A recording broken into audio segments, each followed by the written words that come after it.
drives me not to moto. Praise you, God, I bow. I go to. Put my trust in you, not to lotto. Faith is what drives me not to moto. Praise you, God, I bow. I go to. Yawa, no, yawa. Yawa, never do me, yawa, never do me, yawa, yawa, oh, yawa, never do me, yawa. I call on you, Chikenu, always there for me, Lord, you are good. I call on you, Chikenu, always there for me, Lord, you are good. I call on you, Chikenu, always there for me, Lord, you are good. I call on you, Chikenu, always there for me, Lord, you are good.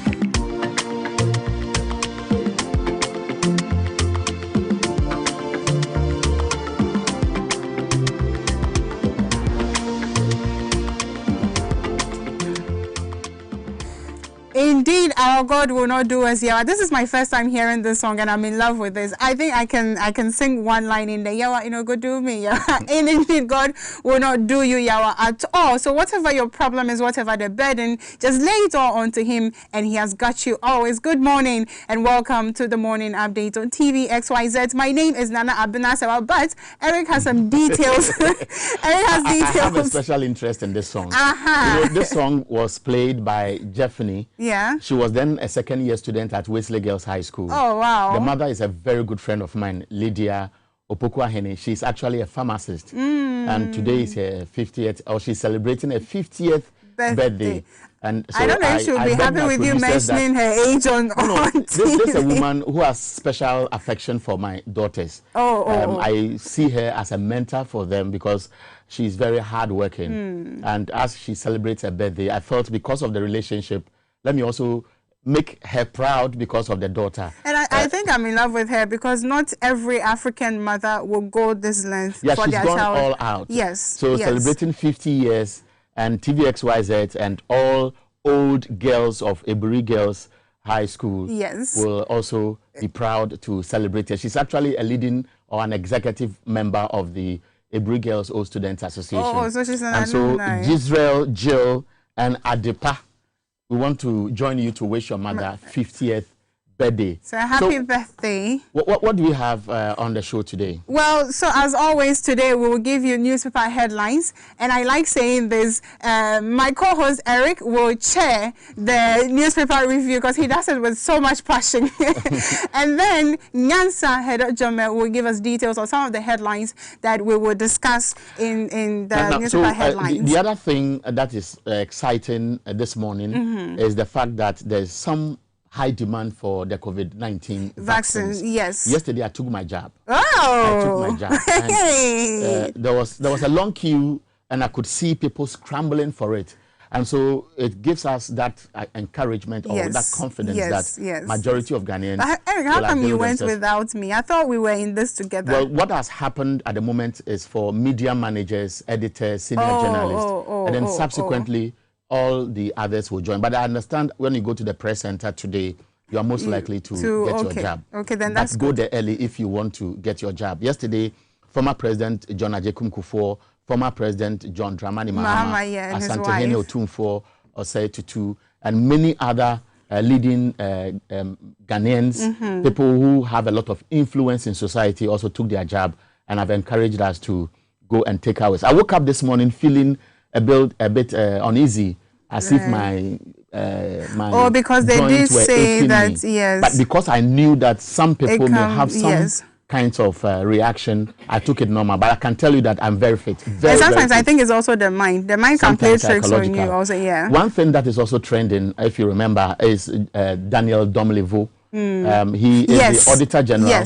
He was asked to go on 167 accumulated leave. Actually, it was lesser than 144 or so. And then he wrote a letter challenging the directive, and they added more. That Okra, But what is generating a lot of interest today is that just some few days before he resumes work, we understand that the board of the audit service has written to him. One, they are saying he's a Togolese. Yes. And two, that he was supposed to have been on retirement as of 1st June 2020. Interesting. And so many people are asking, is it that government is really bent on keeping him out of the office? Yes. So even if he fights them and they decide to leave the matter, he's supposed to work with people at the audit service. He has to work with the board. He has to work with his deputies and so on. Yes. And so with this controversy, I can imagine what will be going through his mind. Yes. But maybe he's bent on fighting corruption because that office has a key role in protecting the public purse. And so maybe he will ignore all these and stay there in the public interest. Right. This will come up during the newspaper review segment. You see what I told you? That I like to say that he's sharing the newspaper review because this man has information. The first time I met him, I said to myself, I am tapping into this man's knowledge, whether he likes it or not. It's pure gossip. I've told you it's the pure secrets. gossip. Today I've told you the secrets. Now, speaking on secrets, every time I hear Stephen Appiah telling us his secret, which is X Natural Mineral Water, that is our #1 sponsor. So it sponsors us all the time. And speaking of sponsorship, I'm sure you are probably loving my outfit today. I'm loving it too. It's quite different. And it's a special designer, Soulenoir, who made it. So if you want to get one thing I like about people who can easily cross their legs because of the flat tummy. But if you look at somebody like me, it's difficult. I don't know if I can do it. You can. When I do it, I can't breathe. With determination. I can't breathe. Maybe I have to stop. We don't want you to pass out. I have a problem. And I believe I'll use this medium to advise people. A lot of people admire men when they have flat tummies. I told you some time ago, those days, it was like fun. Yes. And I'm told even women took a lot of malt and milk because they wanted to look plumpy. Oh. But modern days, everybody wants if you look like Obolo, people say, Obolo, put down your weight, it can affect your health and so on. I eat late. My disease is that when I enter the house and I smell food, I must eat something. At least some pepper must enter my mouth before I sleep. His hobby is eating. If I go home and they prepare this so-called salad or some vegetables that, oh, look, eat, you are aging. I tell them, look, look, life is short. Age is just a number, and it's in the head. But speaking of which, if you are just like Eric, then I beg you should go to Health Alert Clinic and get checked or get treated with natural medicine, which is the herbs, so that if you eat late, at least you have something that you're stepping on. Because he has something that he's stepping on. But I'm stopping. You are stopping. I'm stopping. But Health Alert has got you covered. Yeah, of course. Health Alert Clinic. We've been talking about them very often. A lot of people have passed through their facilities and they have come out very strong, very healthy. They don't just treat you. What they also do, I know, is that they give you advice and follow you throughout to make sure it becomes part of your life so that you don't go back. And which is a good thing. Look, there's nothing like staying healthy. If you have ever been to the hospital before, I have. Before my mother passed, she was looking healthy.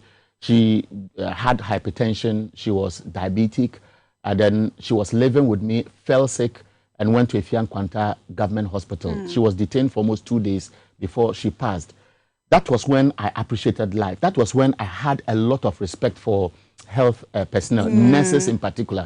Maybe they knew me, maybe because I was in the media, but I can tell you that that was when I saw them as angels on earth, because the life of people or the lives of people who are in critical conditions at hospitals, apart from God, will only look up to committed doctors, committed nurses, and give them some support. And unfortunately, she passed, but I understood what it means to take good care of your health. I am not suggesting that she didn't, but why will you abuse yourself by not following advice and end up on a hospital bed? You should take your own advice. All kinds of things on your own advice, please. Don't eat heavy food late. I'll take my own advice. And what is on your mind today? What is on our mind this morning? Today on my mind, I saw Kojo Oppong Nkrumah trending on Twitter. Now, I think I'll just quickly run through one of the things I saw. Now, there is a page called Jane Must Testify, and it says here that the Minister Designate for Information was not the least candid with the committee on the multiple infractions of the law leading to the Bank of Ghana's revocation of the license of OVO Microfinance, which he owns about 83%. So it makes him the majority shareholder. And apparently it says here that he peddled untruths under oath about the circumstances leading to investigative journalist Manasseh Azuri relocating to South Africa. Another one says that His wife, apparently, and some other family members own MX24 TV. I'm sure you've heard of that. And also, it says MX24, known as Black Volta Publications Limited, incorporated recently on the 4th of April when the nominee was serving as the Deputy Minister for Information. So it brings to question the problem we have as a country and the pretense that we are following what we call the path of good governance. Yeah. We have institutions of state. You become a minister of state, you declare your assets. The office that is responsible for this is supposed to find out. That's what people are calling for. You don't just dump a paper and say, these are my assets. The investigation must be thorough. Now, best practice in other countries simply makes it this way. If you lie under oath, you yourself, you feel uncomfortable and you leave office. But here we are, people lie under oath. I don't know whether you monitored the Ayawaso West Wuogon by-election, the Emil Short Commission. It's public knowledge that officials lied under oath. And they are walking about. People have lied under oath over the years, and they are still occupying public office, and you and I are paying them. And the very institutions that must make sure these things are followed to the letter don't.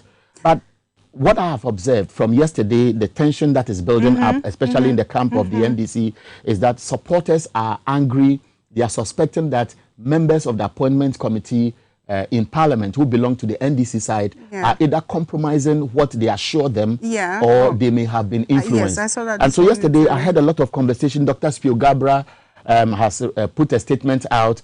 Victor Smith has put a statement out. And all of them are saying that, look, it's about time that the NDC MPs wake up. But should it be the ordinary person on the street who should be whipping them to line? And is it appropriate for a political party to say that, look, because government is twisting our arms, let us also use Parliament to twist their arms? Well, the newspapers, headlines. We would do that, but we have to appreciate our sponsors. So please stick and stay with us.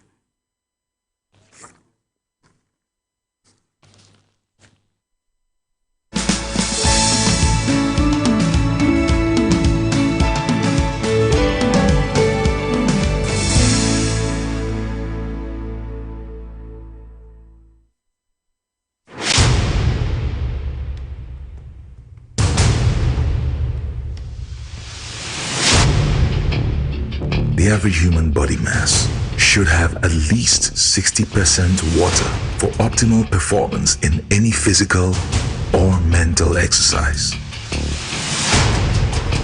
We can help you maintain it naturally.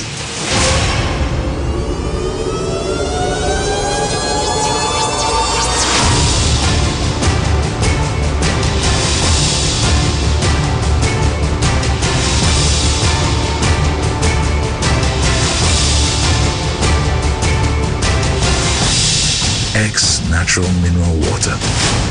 Simply natural.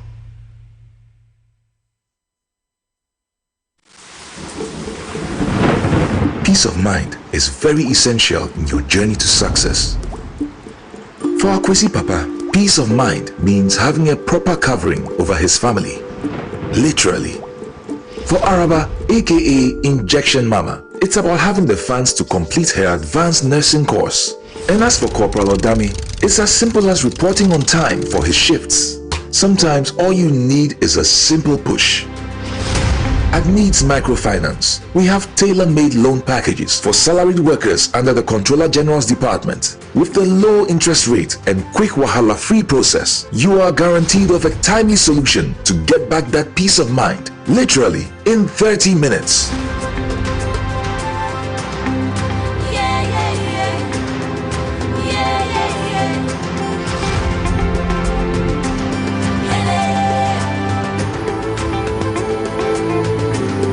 Needs Microfinance.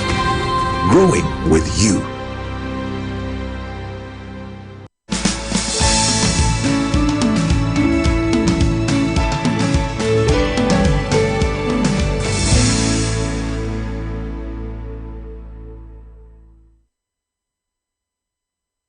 Welcome back. This is TVXYZ. This is Morning Update.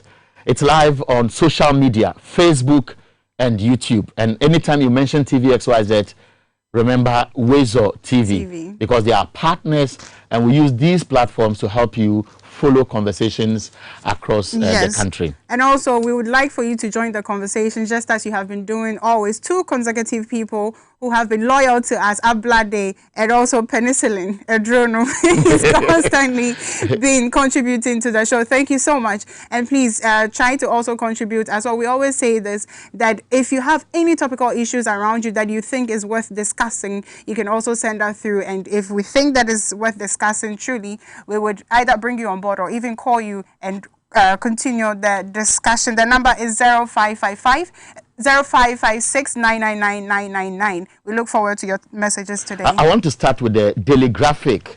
The Daily Graphic has on its front page Nana Otu Srebwo II, Chairman of the Council of State, taking the first dose of the vaccine. And that picture, that nice picture, was taken by Ebo Hansen. And the headline here says, the fight against COVID-19, 3,321 vaccinate first day. And then Daniel Domlevo attains compulsory retirement age. Audit Service Board alleges he is not Ghanaian. He is Togolese. Election petition, what are the arguments? And SHS placement progresses smoothly. 90,040 candidates complete self-placement. So that's how they come on the front page of the Daily Graphic. The center spread has media managers, editors vaccinate against COVID-19 and then accept Supreme Court verdict on election petition. Civil society organizations are begging the parties involved, and bridge over Mamieso collapses. This picture was actually trending on Facebook and other social media platforms. I followed it. Initially, I thought this is not Ghana, but here it is. This is Ghana. If you go to the northern part of this country, or the western north particularly, the areas are so deprived. Some of these bridges were, I'm told, constructed by the 48th Engineers Regiment during the days of the late former President Jerry John Rawlings, and they are dilapidated, and they are the only access to the other side of town. And here it is. It's so much load, and there's no axle load check on that stretch. And the mess has already been caused. Yes, hopefully we can do something about it, and sooner. Now, also on the front page of the Ghanaian Times, it says here, just as you have stated earlier, the nationwide COVID-19 vaccination has taken off. And NPP NDC commit to peace after SC's ruling on election petition, which is a good thing. And truly, we do hope that if it goes against you or for you, you would let us have peace. And we, the followers, let's please try to be peaceful as well. Now, Mahama urges Ghanaians to patronize COVID-19 vaccination. He took his with his wife yesterday. Some good news also coming. Ghana to receive 50,000 doses of COVID-19 vaccines from India this week as well. Good news. The front page of the Inquisitor. State revenue in danger. Inferno at NLA. That's National Lotteries. Osei Ameyao dances naked. That's the big story on the front page of the Inquisitor newspaper. Then ICUMS benefits Ghana with cheaper systems deployed as compared to Nigeria.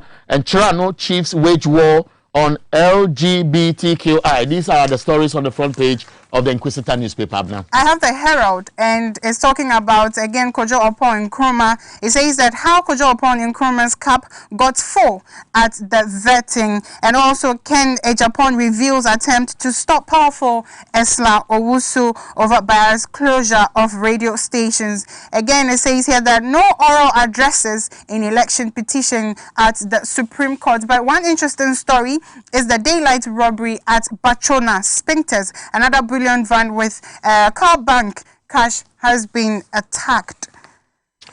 It's very serious. Quickly, let me run through my last paper, because we spoke about Kojo Oppong Nkrumah and some of the ministerial appointees that have been rejected. Now it looks like we have to air quote that statement, because it's saying here by Joe Osei Owusu on the front page of the Chronicle that they have not rejected any ministerial nominees. Appointment committee chair shoots down the minorities' claim. And then again, Attorney General orders prosecution of Ajumako DCE who apparently assaulted the police officer. Otumfuo sets the pace for COVID-19 vaccination exercise also in the Ashanti region. So, Business and Financial Times on its front page, BOG issues directives on dormant and unclaimed accounts. You know what it means? Yeah. A lot of people have accounts. And they don't use them. Out of selfishness or what? They don't want their partners to know they have those accounts. And sometimes I wonder when they die and even their next of kins don't know that those accounts exist. What happens to those monies? What happens? I will not be surprised that some people may be working in some of these financial institutions who will be targeting some of these dormant accounts. And if it takes a long time and nobody is accessing it, and if I'm a criminal and I do my background checks and it suggests that, look, the owners are gone forever and people around them don't know, you shouldn't be surprised. Some people will start dipping or transferring money from those accounts. So Bank of Ghana issues directives on dormant and unclaimed accounts. Holders of dormant accounts or next of kin to be contacted. Dormant accounts should be published in newspapers. Good news. And funds to be transferred to Bank of Ghana after 3 years. Africa Shepherds Council pushes for collaboration to implement AFTA effectively. Last paper, Daily Dispatch on its front page. NPP and NDC commit to peace after meeting with national security. Mahama and Lordina take COVID vaccine, and we have size, composition, and ages of the population in Greater Accra, Ashanti, and Central regions have also been captured. So we'll be taking a short break. When we come back, Wisdom Hedejome will bring you the news.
Welcome back to the morning update on TV XYZ. My name Nana Abena Sewa. Speaking of names, we have the man whose name shakes buildings, Wisdom Hedejome, in the studios to give us details of some of the headlines that we have discussed. Please do not say anything. Good morning. Good morning. How are you? I'm very well. How are you? You look dashing. Thank you. These days, hey. Okay, please, what do you have for us? So I'll be telling you about the renewed national interest as Yao Domelevo resumes work today. There's uncertainty about his fate, so I'll be telling you about that. And then also, number one, his case, the prosecution has threatened to throw out the case over the state's poster.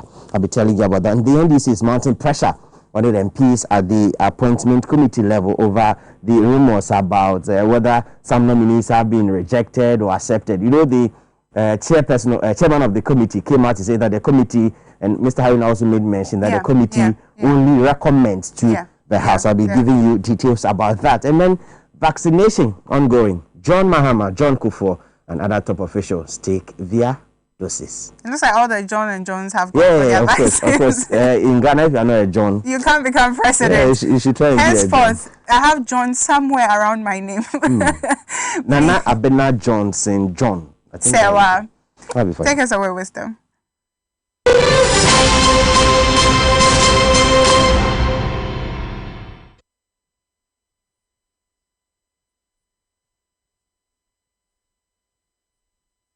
Many thanks as always. Let's begin the bulletin from the Auditor General's office, where Yao Domelevo, whose fight against corruption ended him in a direct tangle with government, resulting in his forced leave, is back, but with another headache.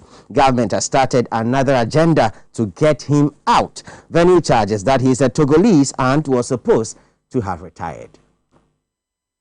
Last year, over 25 civil society organizations and anti-graft agencies fought a hard battle with government, directly attacking the president for superintending on attempts to forcibly remove Auditor General Dr. Yao Domelevo from office. A directive by the presidency dated July 3rd said his initial 123 days accumulated leave had been extended to 167 days.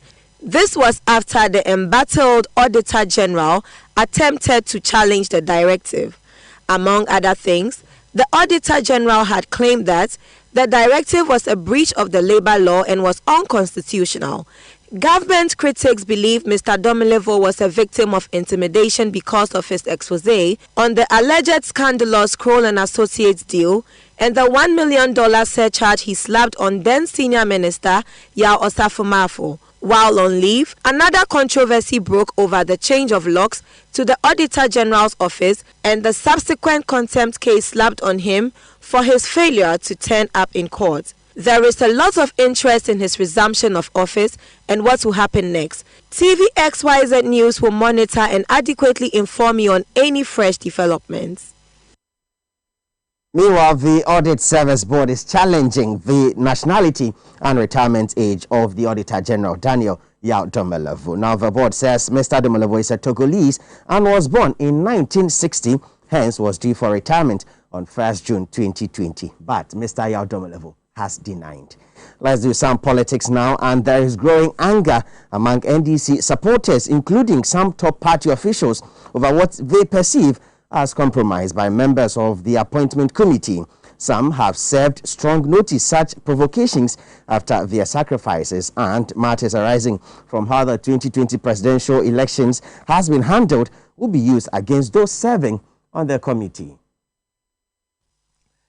A communique issued by the NDC's National Executive Committee said their emergency meeting discussed the ongoing vetting ministerial nominees and urged the NDC Parliamentary Caucus to be firm and resolute in their duties. The statement stopped short of giving details, but it is emerging foot soldiers of the party are angry with their MPs after it emerged some of the nominees they wish will be held accountable for their deeds are not among those rejected. Some of them vented out their anger on our sister station, Power FM. They spoke in Akan.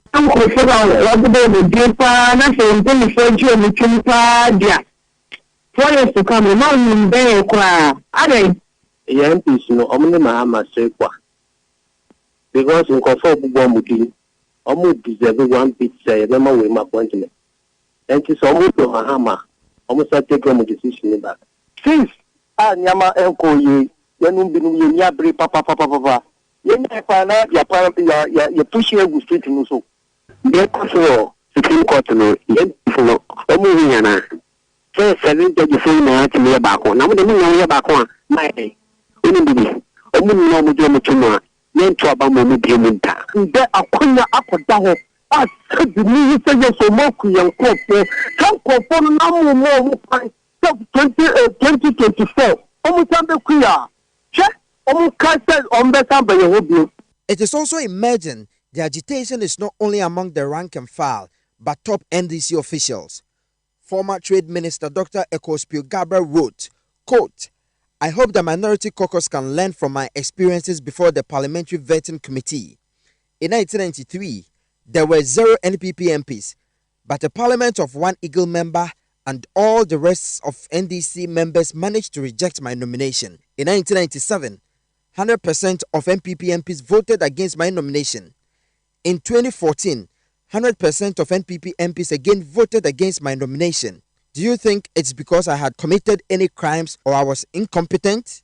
NDC should understand better the group they are competing with. When the Supreme Court by panels of 7 or 9 voted 9-0 or 7-0 times against NDC, were our MPs watching? Is it because Chachu made no sense to them or for other reasons? unquote. Another former appointee, Ambassador Victor Smith, also shared this. Quote, I had to go before the appointments committee when President Mills recalled me from Czech Republic and nominated me for appointment as regional minister to the Eastern region.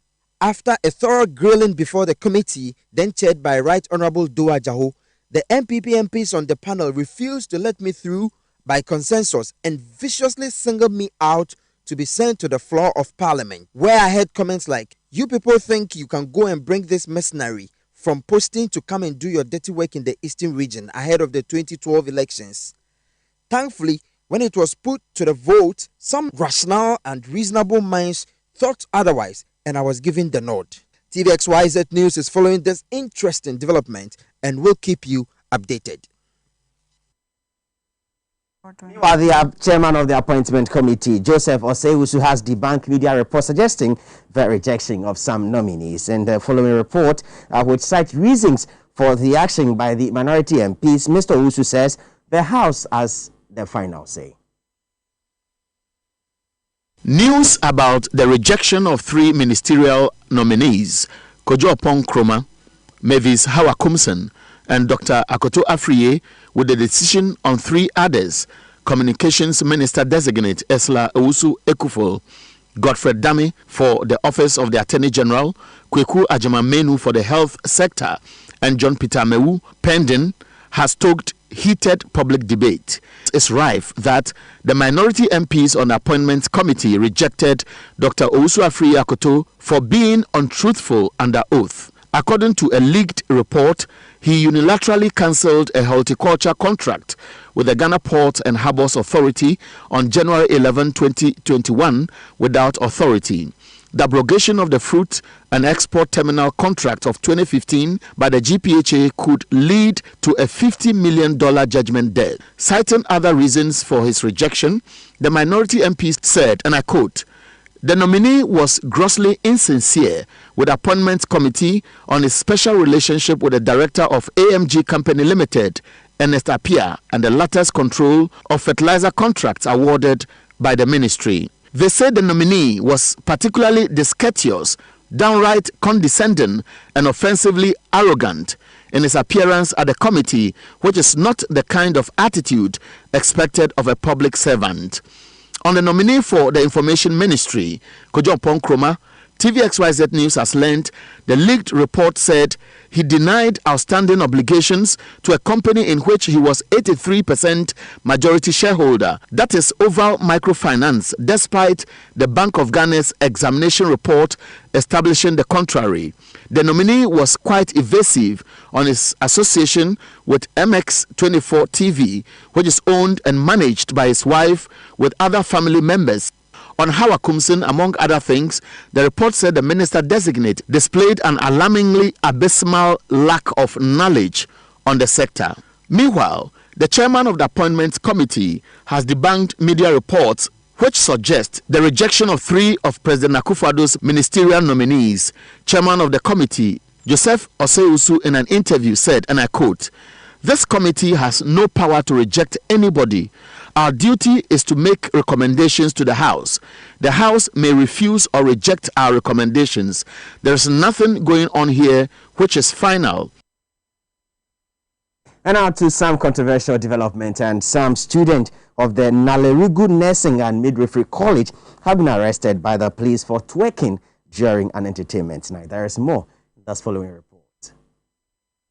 According to the police, scores of students and teachers of the Nalerigu Nursing and Midwifery College will be sanctioned for organizing the twerking competition on campus, which was in violation of the ban on mass gathering. The students on Saturday night organized and participated in the dancing contest, which brought together hundreds of students and outsiders, violating the restriction on mass gathering and social distancing protocols. According to the police, the entertainment prefect, upon interrogation, said he organized the event for first-year students who had threatened to protest over boredom. The event, which started at about 10 p.m. that night, traveled several hours into the night. The principal of the college, Valentine Ayamga, has since expressed disgust about the development. On Tuesday, the police summoned the authorities of the school for questioning. Superintendent Ruben Duga is Northeast Regional Police Crime Officer. According to this entertainment prefect,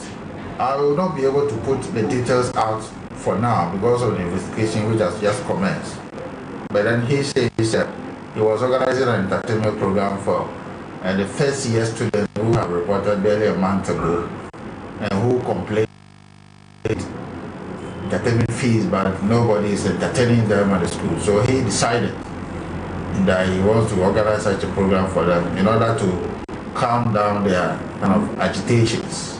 Meanwhile, the entertainment prefect of the school is currently in police custody, assisting with investigations.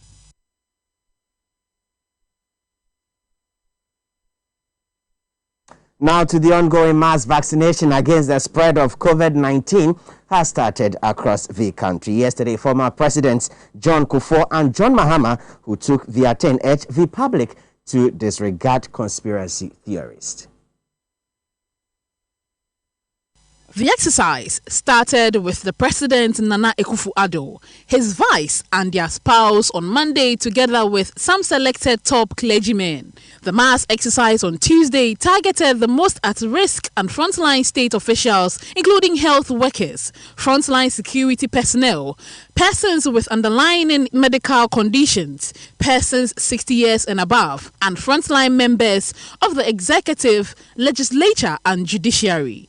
Asantehene Otumfuo Osei Tutu II, his wife, Lady Julia Osei Tutu, paramount chiefs from the Asante Kingdom, and the administrative staff of the Menchia Palace have also been vaccinated. Former president also took the vaccine at his home in Peduase on Tuesday.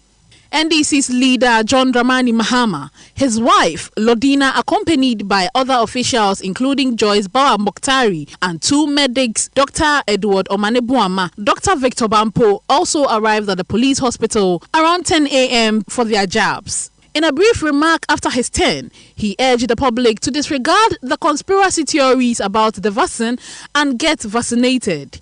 He emphasized that as a former ambassador for Gavi, his wish is that Africa will embrace the vaccine. All Ghanaians should avail themselves of this vaccine. And indeed in Africa, we should be less hesitant about taking vaccines because all of us take vaccines as we're growing up. I mean, it is due to vaccines that today our children don't get mumps and yaws and measles, rubella and all those sicknesses. Smallpox has been eradicated. Polio has been almost completely eradicated due to vaccines. And so vaccines are something that are useful to preserve our health. And so I think that people should discard all these rumors about the vaccine.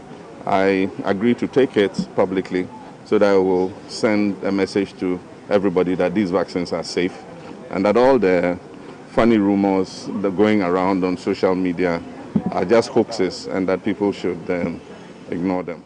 TVXYZ News has learnt about 150,000 doses of the AstraZeneca vaccines have been allocated to the Ashanti region for distribution to 16 districts. Back here in Accra, head of News and Talk, Eric Ahianyo, was among editors, senior journalists and other leading members of the GGA to take their vaccines. Meanwhile, security personnel detailed to the Jubilee House in Accra are also taking their jabs at the seat of government. Now, let's do some story relating to NAM1 and the prosecution of defunct Mensgo Chief Executive Nana Appiah-Mensah, alias NAM1, may be thrown out in the coming days if the government remains adamant. Yesterday, a circuit court in Accra hearing the case warned it would be forced to strike out the case because of the state's posture towards the trial. Presiding Judge Evelyn Asamoah is unhappy about the delay on the part of the prosecution to file the necessary document to commence the trial. Assistant Superintendent of Police Sylvester Asari, who was in court, begged for more time to be able to file their witness statement and other document. He told the court there were over 16,000 victims and his office needed time to finish investigations. The defense did not raise any objection as the court adjourned the case to April 1, 2021. It will be recalled that in June last year, the state discontinued earlier case against NAM1 and filed new charges against him in the Accra Circuit Court. Nana Appiah Mensah, who was arrested upon his return from Dubai, where he was reportedly absconded to in the heat of the crisis, was eventually granted bail in July 2019. Attempt by critics whose capital has been locked up since to chase him for the money has failed after police arrested and prosecuted, threatening members of NAM1's life. Now, if you love holidays, you have to say thank you to Nana Akufo-Addo because you'd enjoy a long weekend beginning Friday. A statement signed by the Interior Minister said because of this year's Independence Day, which falls on Saturday, next Monday shall be a statutory holiday. Verily signed by Interior Minister Designate Ambrose Derry asked the public to observe it as such. And that pretty does it for this morning's edition of News in Brief on Morning Update with me, Wisdom Hedejime. As always, please do log on to my xyzonline.com for more. Nana Abena Sewa John Johnson. You got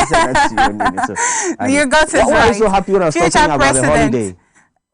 The thing is that we won't go on holiday. So whilst you're on holiday, we'll be here still informing you and educating you on what is happening around you. This is the morning update, and Wisdom Hedejime just gave us the news in brief on the morning update. We'll take a quick break. When we come back, we'll talk a bit more about kidnapping.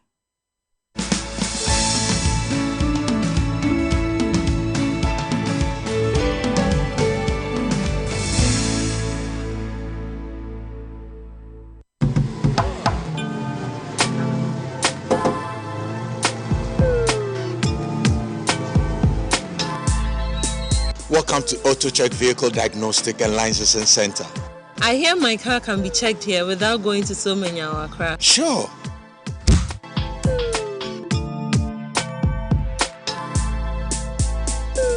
Check, auto checks, check, auto checks, check.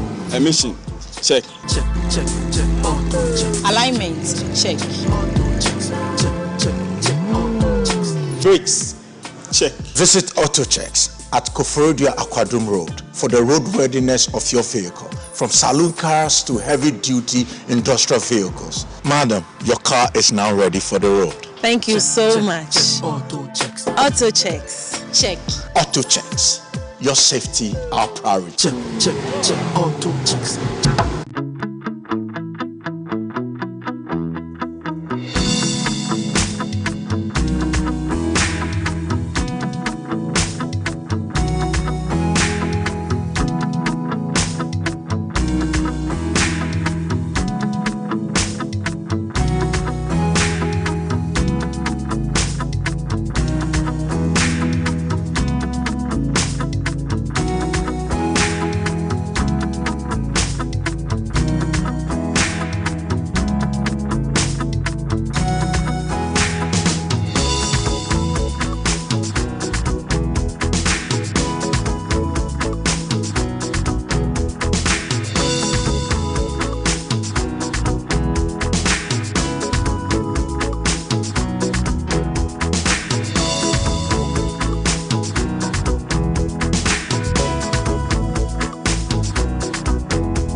Welcome back to the morning update. This is TV XYZ. My name Nana Abena Sewa.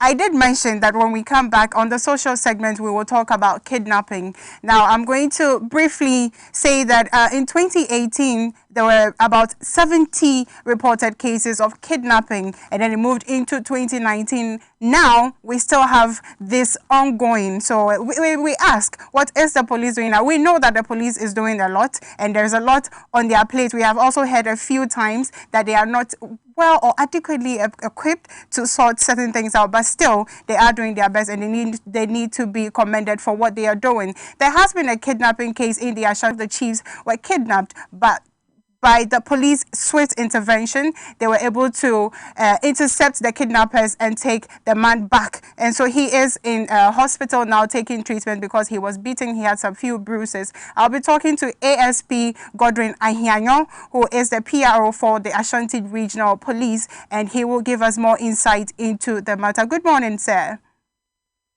My dear sister. Hello, good morning, sir. Good morning, my dear sister. I hope you are keeping safe.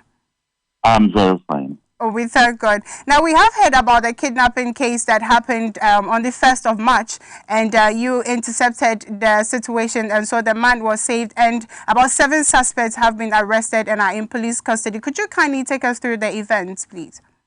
Thank you very much for your question. My regards to your cherished listeners, your good self.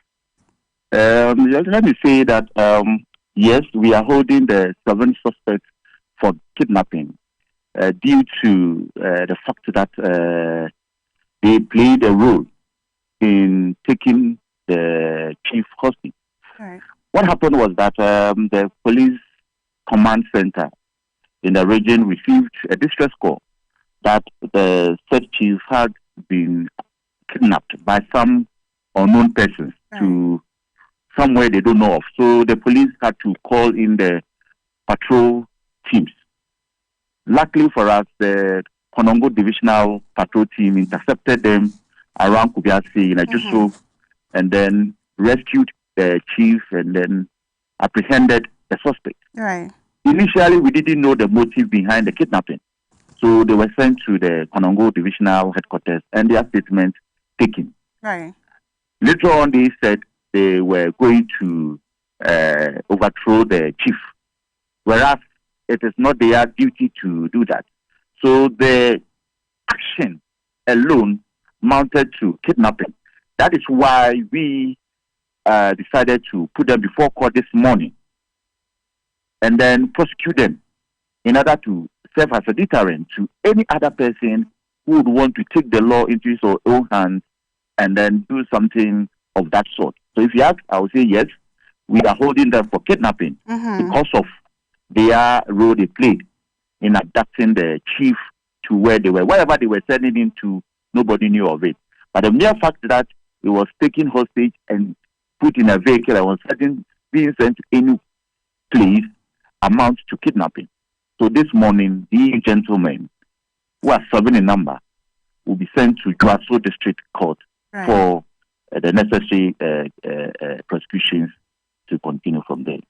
Right. Now, we have heard that there are still some upsurge of crime in the Ashanti region. How is the police dealing with this? Are you even well equipped for that? Oh, I must say, the whole of the year, from January 1st up to now, we have not had any violent crime, apart from the one that happened on the Fomena Highway where a bullion man was attacked. The policeman lost his life. Even that, we've made some arrests. We declared some persons wanted, and we know the good people of Ghana will help us by way of furnishing us with information to get them apprehended. Yeah. But if we talk of general security in town is very safe. We are safe, it's calm. There is nothing that I would say will make Kumasi insecure. But as I say, Kumasi is safe, and everybody is going about it for a normal duty. So far, we have another issue at hand where some youth from Ejumaskasi are bent on attacking their fellow indigents of Bomfa, all in the Ifridas Abre South District. This issue has come before the command. We have started investigation this morning, the command will be meeting on it, and then the decision will be taken in order to forestall any unforeseen circumstances. So far, I would say, apart from this issue, we don't have any major crime that has been committed in the region. Oh, right, but we have heard, some rumors that yesterday an Indian also was kidnapped. It is not true.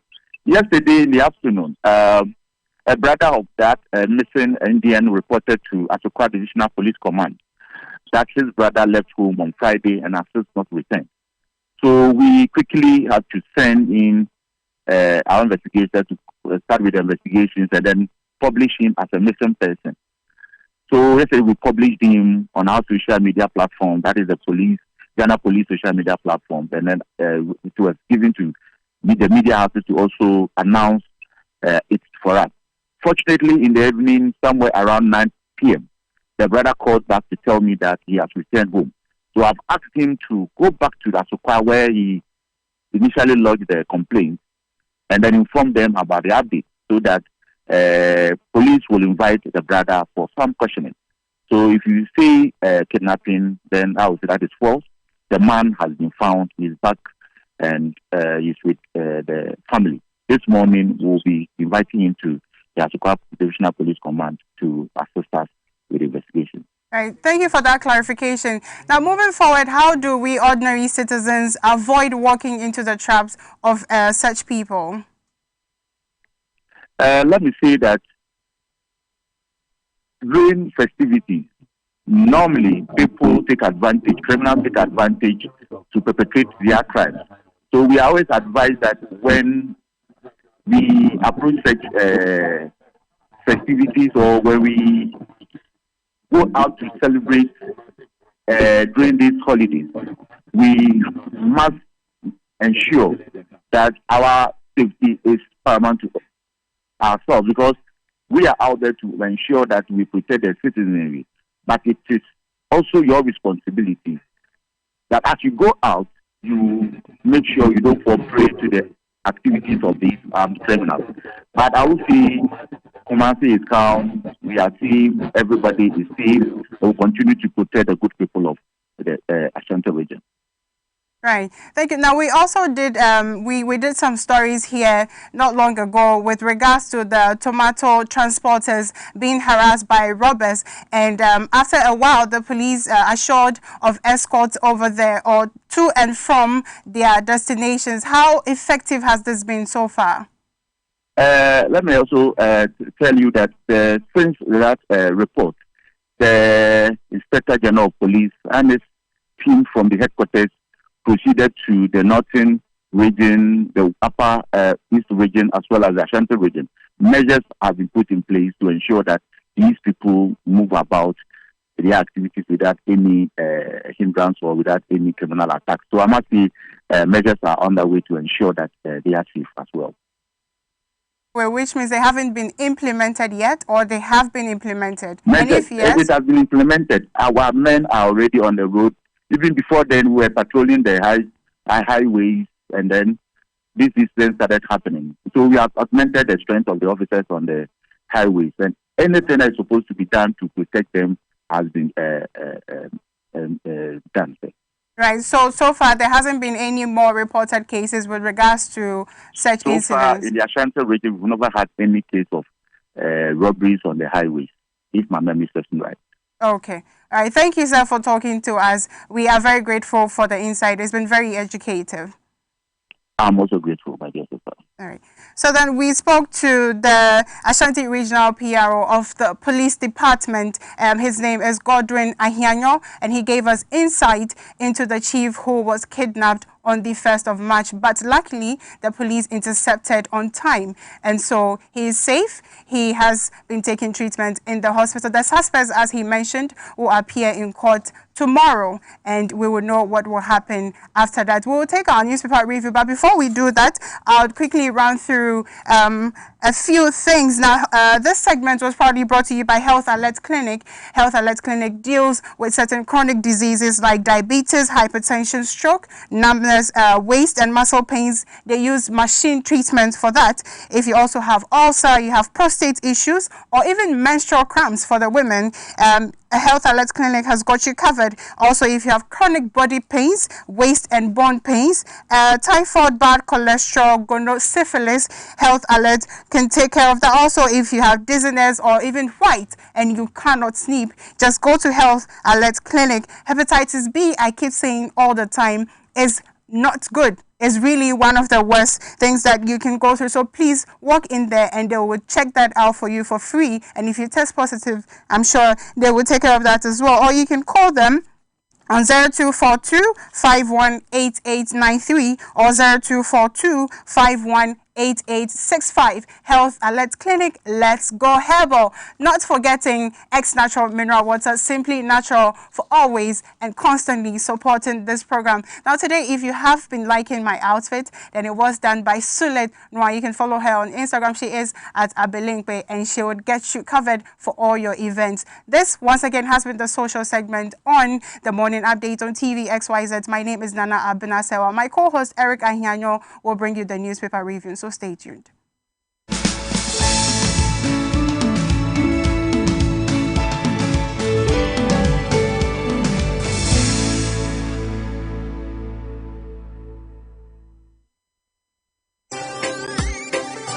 Kofi na saying haba matumi sayadie bia enanka metina homa me yadie yakumie oh na den Health Alert Clinic die yedin haba ma any organic product nkoa ene sayadie be ma ne oba a won ho ayamodene monko Health Alert Clinic. Health Alert Clinic die say ye be ma wintimi mu adwuma yi menstrual disorder, hypertension anase enam yadie STDs o wadu som yadie bia ye betinete e de amount wasanso ye massaging any physiotherapy omo wo diagnostic machines e di hwehwe ni pediem sanso na ultrasound. Health Alert Organic Shop nso honum a organic products nkoa na wo moto honum hwehwe ye kira kwan e wo Madina Post Office ye wo First Atlantic Bank no echi honum a e wo Enkran freyen e wo 0242 518893 and 0242 518865. Health Alert Clinic, go herbal.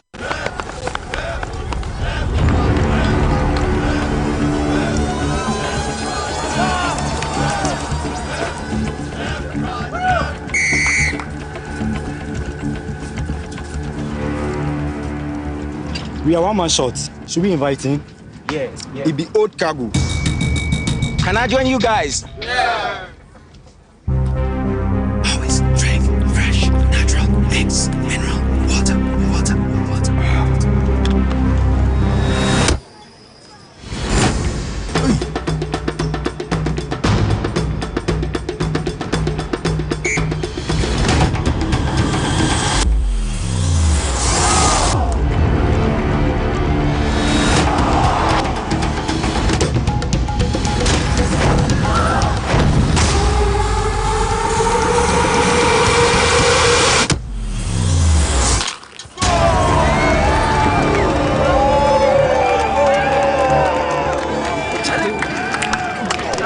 Still got it.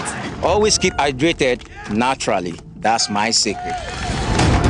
Manufactured with the primary aim of preserving nature's finest minerals necessary for a healthy mind and body.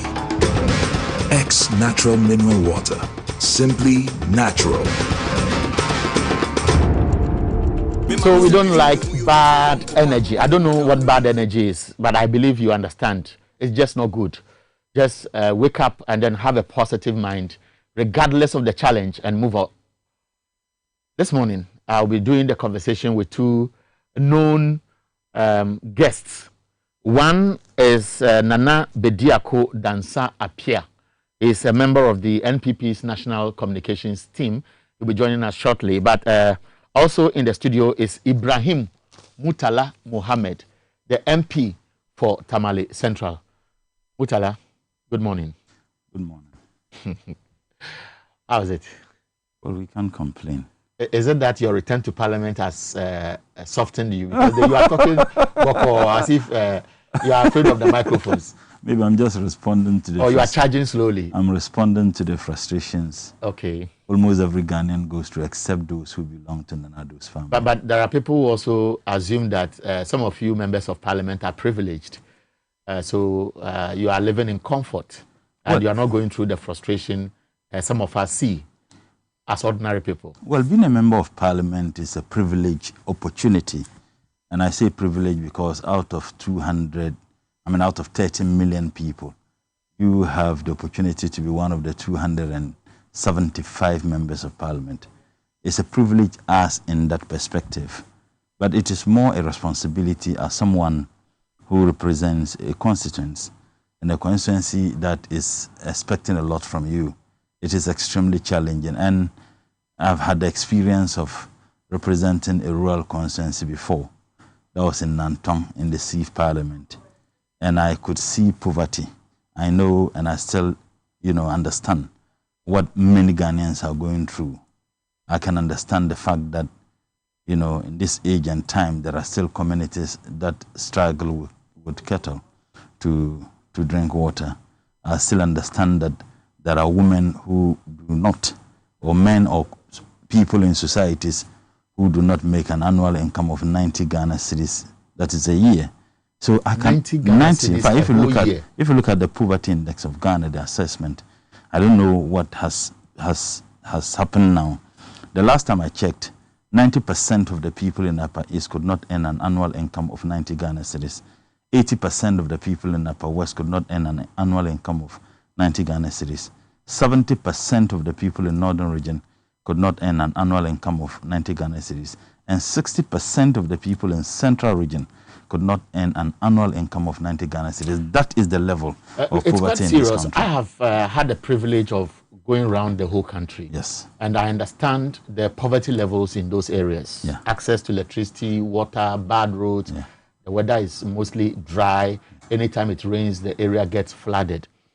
There's this school of thought that has not been pushed far, that the allocations to MPs must be designed in such a way that those in deprived communities get some leverage. I'm comparing Nantong, now Tamale Central, which is quite better compared to Nantong. But look at the Nantong constituency you represented and the poverty I know exists in that area too. Let's say Ayawaso West Wogon, where already tarred roads are being asphalted. Almost every community has access to water. The people are more enlightened. They have access to several of the facilities. And just like this Assembly Common Fund, you don't see that deliberate discrimination.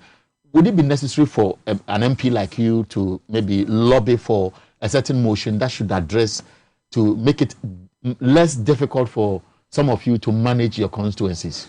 Eric, I have worked with the local level of our society for a very long time. As a matter of fact, my first master's was in planning at KNUST, and my thesis was on local governance, specifically the Savulgo Nantong district. At that time, it is now a municipality. I have been a student leader, and I have always boasted that I've been the longest serving student leader in this country. From the secondary school, then I went to teacher training college as a student leader. Then when I came to Legon, SRC, NOX, and then I ended up being the Secretary General of the All Africa Students Union for 4 years. I have seen the struggle of young people in this country. I have seen the struggle of parents. And when I became the Member of Parliament, things that I saw from far and the theoretical aspects of poverty, my understanding and comprehension of it, I lived with it. I saw it. I was with it every single day, to the extent that people, you have a borehole that is provided in a community. That borehole is broken down. They need about 200 Ghana cedis to fix the borehole. And for a month or two. 200 cedis? Yes. And a for whole assembly? No, I mean a community. Okay. And for a month or two, that borehole is still wouldn't be fixed because the entire community will not be able to afford 200 Ghana cedis, even with their contribution. I mean, that is the level of poverty. And I have always said, if you begin to postulate people suffering at a distance, and you begin to theorize and look at people suffering as an economic, exercise, that is where we have the challenge we have. Now, to that question, as to whether I would agitate for more funds to be given to deprive district MMDCs. Or constituencies in this case. I think that from my professional background as a planner, that is not what I will agitate for. I will agitate that some municipal and metropolitan assemblies should be taken off the common fund completely. Take Accra Metro, Tema, Tamale, Kumasi, Sekondi Takoradi. Some of the metropolitan assemblies, in fact, most of them, and a lot of the municipal assemblies have the capacity to generate funds internally. They have the capacity to do that. There are some district assemblies that depend on the district assembly common fund, which seldom comes. I mean, there are some district assemblies, they can't generate any fund internally because the only place they can generate funds is market day. How many markets do they have? What is the entire economic activities in those communities during the market days? So what I have agitated for, and what I will continue to agitate for, that take off some of these assemblies, metropolitan and municipal assemblies, from the common fund, and so that you can have enough money to be shared among district assemblies that do not have the capacity to generate funds. But you see, it also comes to this MPs common fund. Whether we like it or not, MPs have been seen, unfortunately, as agents for development. That is how many Ghanaians see MPs. Our role is not to develop. Our role is to legislate. Our role as members of parliament is to serve as a link between the government and the people, as the representatives of the people, tailoring the aspirations, the views of the people on critical national issues. That is what our role is supposed to be. But wrongly, for whatever reason, many Ghanaians see MPs now as agents for development. Perhaps it also feeds into the kind of campaign messages we have. And you don't blame MPs too with that message. I contested the elections as a candidate for a political party.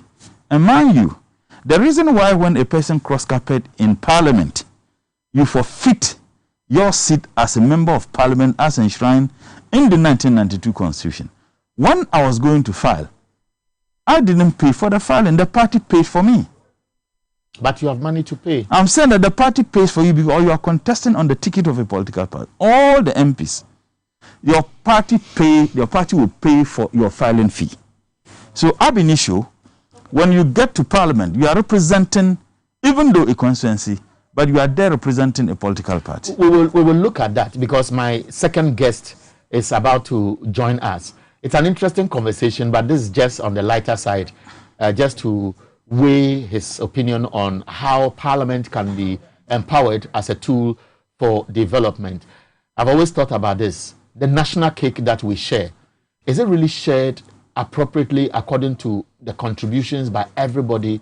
And then, of course, with reference to how we want to address challenges to stop this rural-urban drift, or those at the helm of affairs consider their comfort and therefore direct resources, state resources, to improve conditions in where they live, and regardless of the difficulty other Ghanaians face over the last 64 years. I don't know, but it's a question. I'll be taking a break. When we come back, Nana will join us.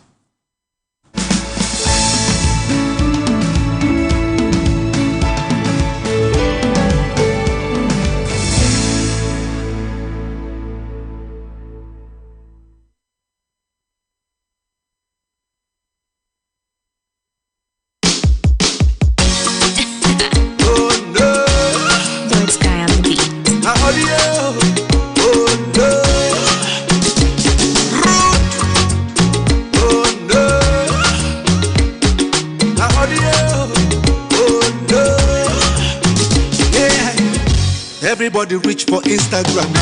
For man no day for Instagram. They call me like saying I'm Mr. Living fake life with cheap data. A back party wo. The money na just audio. Na audio. A back party wo. Na just audio. Slow down, slow down. Why you want kill yourself? Why you want by yourself? Living fake life with a loca. Calm down, calm down. Why you want kill yourself? Why you want by by yourself, living fake la vida loca. A Mac Pariwo, the money na just money, na audio. A Mac Pariwo, na just money, a Mac Pariwo, the money na just money, na audio. A Mac Pariwo, na just money. You were the form giveaway. Your landlord they chase you away. Your family them you don't sideline. Oh, they blow you, you they blow timeline. 10 billion I'm flossing. Too much money can be nothing. So turn down the volume of your radio. The money when we don't see the audio. I count the red terere. Your body they shot terere. Yeah. Them they hail you. Oh, who they slap you. Hey. So slow down, slow down. Why you want kill yourself? Why you want by yourself? Living fake la vida loca. Calm down, calm down. Why you want kill yourself? Why you want by yourself? Living fake la vida loca. A Mac Pariwo, the money na just money, na audio. A Mac Pariwo, na just money, a Mac Pariwo. The money na just money, na audio. A Mac Pariwo, na just money. Who get here made they hear? The life them they show be here. They pick up the stones when nobody throw them. And build a mansion in the air. Slow down, my brother. Oh no, calm down, my sister. Cause the money na audio. I can't the red terere. Your body they shot terere. Yeah, them they hail you. Oh, who they slap you. Hey. So slow down, slow down. Why you want kill yourself? Why you want by yourself? Living fake la vida loca. Calm down, calm down. Why you want kill yourself? Why you want by yourself? Living fake la vida loca. A Mac Pariwo, the money na just money, na audio. A Mac Pariwo, na just money, a Mac Pariwo. The money na just money, na audio.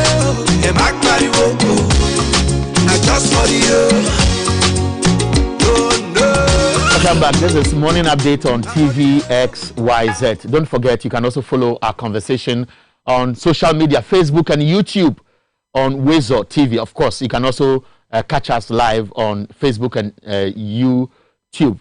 This morning, I told you Murtala Mohammed is not the only person who will join us this morning.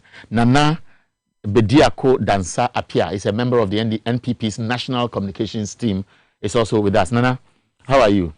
Fun. I see a little red, a little blue, a little white. And what else? I'm black. I don't know, unless you ask. I'm black. Be able to tell us what I see. You know, somebody was telling me some time ago that political party activism has become such that, assuming Nana is wearing some black, red, and green, okay, so you will not wear it. So I see a little red in there on your chest, a little blue, but this blue should have been the trousers and be full represented. Welcome and thanks for joining us. How about the black guy? He's black in complexion. so he's naturally an NDC fellow. Oh, no. Naturally, you are NDC man. I have friends in there. Oh, yeah, of course. One of my godfathers is this one. Honorable Amadou Sorogo. Amadou Sorogo. He's somebody I really But he has been jabbing you people. Oh, he's fighting you by heart. Well, what else do you expect? How has been the week? Oh, it has been fine. Yeah, this morning, I was told you were dropping your kid at school. Oh, yeah. How are they coping with this? Kids? Yes, please. 4 or 5? 3. 3. Okay. Sure. Why are they? I'm sure you asked some 2 more. Pension babies. You are not there yet. I'll seek leave of. And how are they coping? COVID, managing them, picking them at school, and always anxious about what may happen. My brother, it has not been easy, but the fact is, this COVID has come to stay, whether we like it or not. But we are all to go by these protocols and adhere strictly to them. I believe we'll sail through. At least let's give ourselves at least, let's say, a year or 2. I think we'll be back to normal. But beyond that, there's a need for us to stick to this. And of course, there's the need for us to also avail ourselves to take the COVID-19 vaccines, it started very well. Yeah. And now Bediako Dansa Apia is a member of the NPP's National Communications team. Thanks so much for honoring your promise to join us. Now, there are several issues trending. Of course, COVID is around. Nana Dansa Apia has told us, look, we must adjust ourselves and follow the protocols. We also know that yesterday there was this issue trending, and it's about Daniel Domlevo. He's supposed to resume work today, and the board of the audit service is generating another controversy that Domlevo's own statement that they've checked suggests that he's over 60 years, he should have retired as of June last year, and 2, that he may not be a Ghanaian. In fact, they were definite that he's Togolese.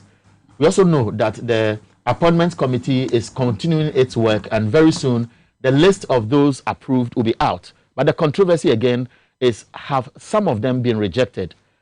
Information out suggests the minority MPs on the committee have raised questions about some of the nominees. But the chairman of the committee has made it categorically clear that at the committee level, yes, issues may be raised, but Parliament as a whole would have to take decisions. But it is not stopping there. NDC supporters are angry with their members. The reason is simple. They are disappointed that some of the appointees appear to have sailed through from the committee level. We'll be looking at that conversation. And of course, there are other trending issues that we'll look at. And so let's start with Nana, for example, because he was on the floor. He was talking about his work as MP and the huge gap between well-endowed communities and deprived ones, and the fact that the nation should begin a conversation of freeing some funds to assist those in those deprived communities. I don't know what you may want to say briefly on that if you were listening to him.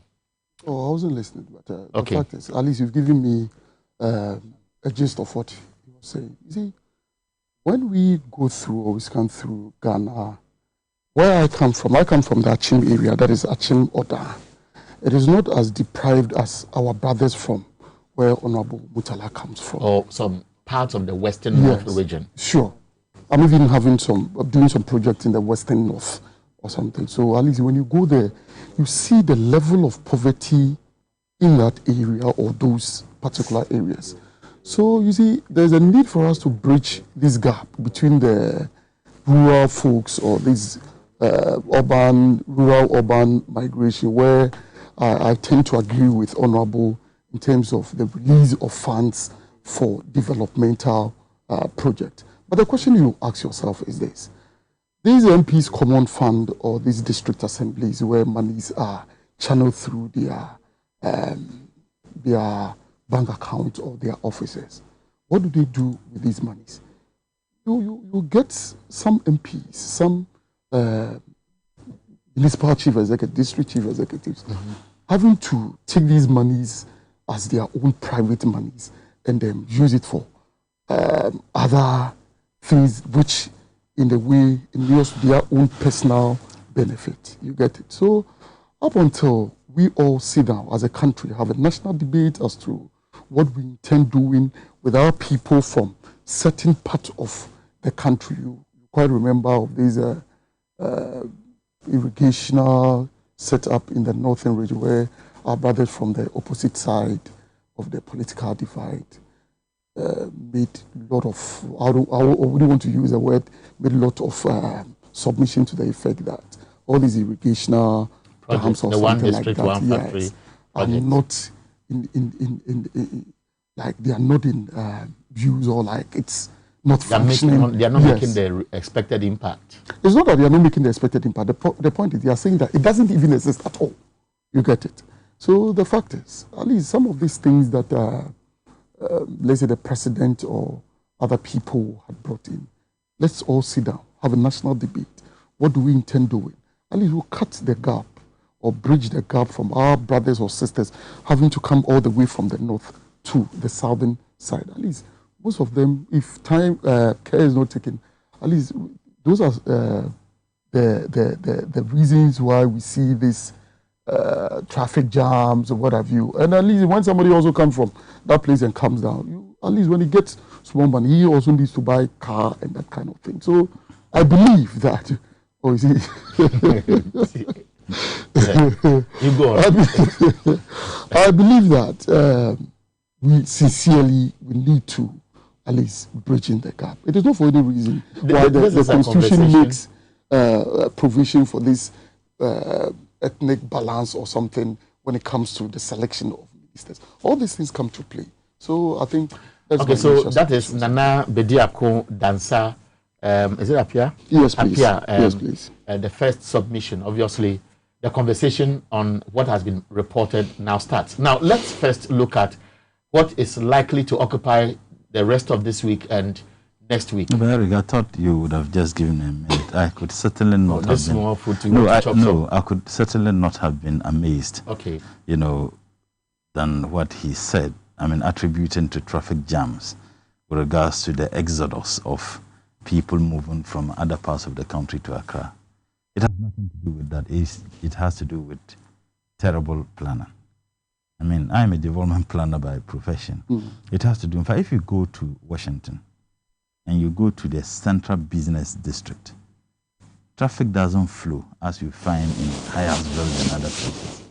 At any point in time, when you have serious economic activities taking place at a part of within the district, particularly the Central Business District, there will be traffic.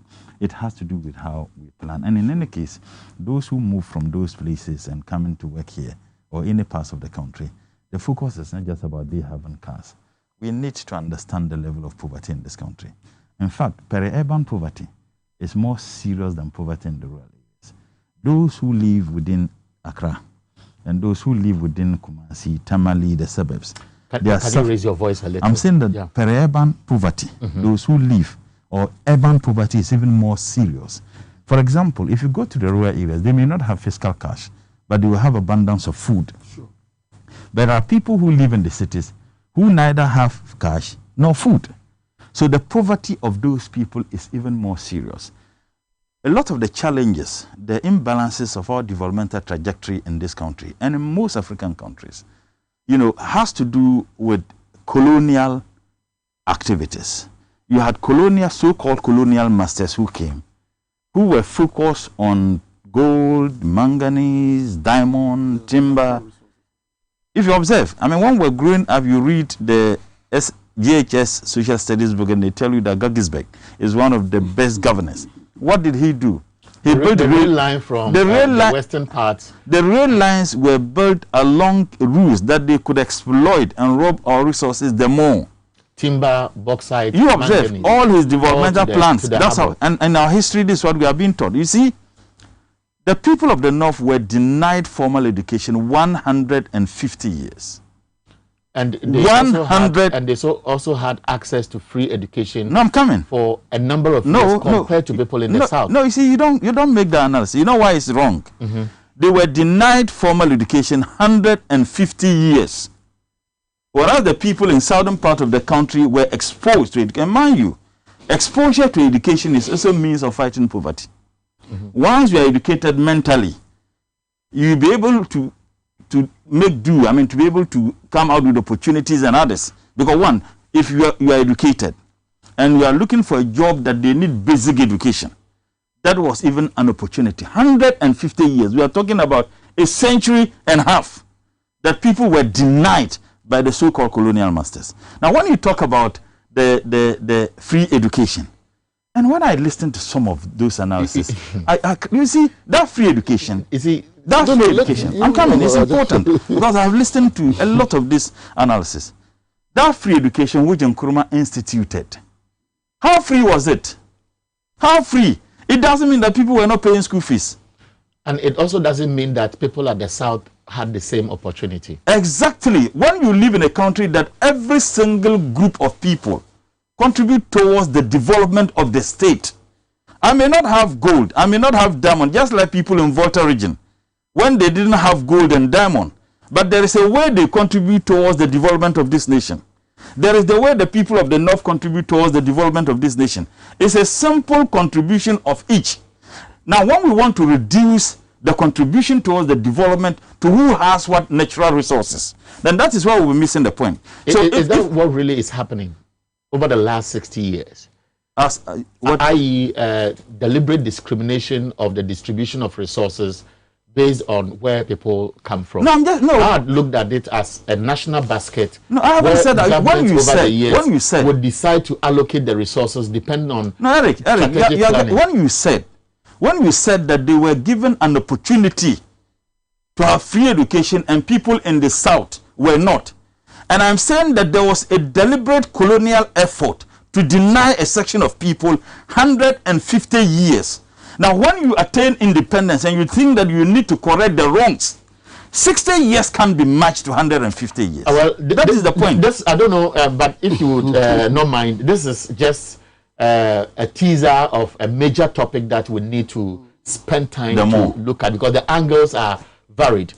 I want us to start the conversation with Daniel Domelevo. Let me start with you, Murtala. I don't need to repeat what people know by now. Are you surprised at the trend of events as he prepares to resume work today?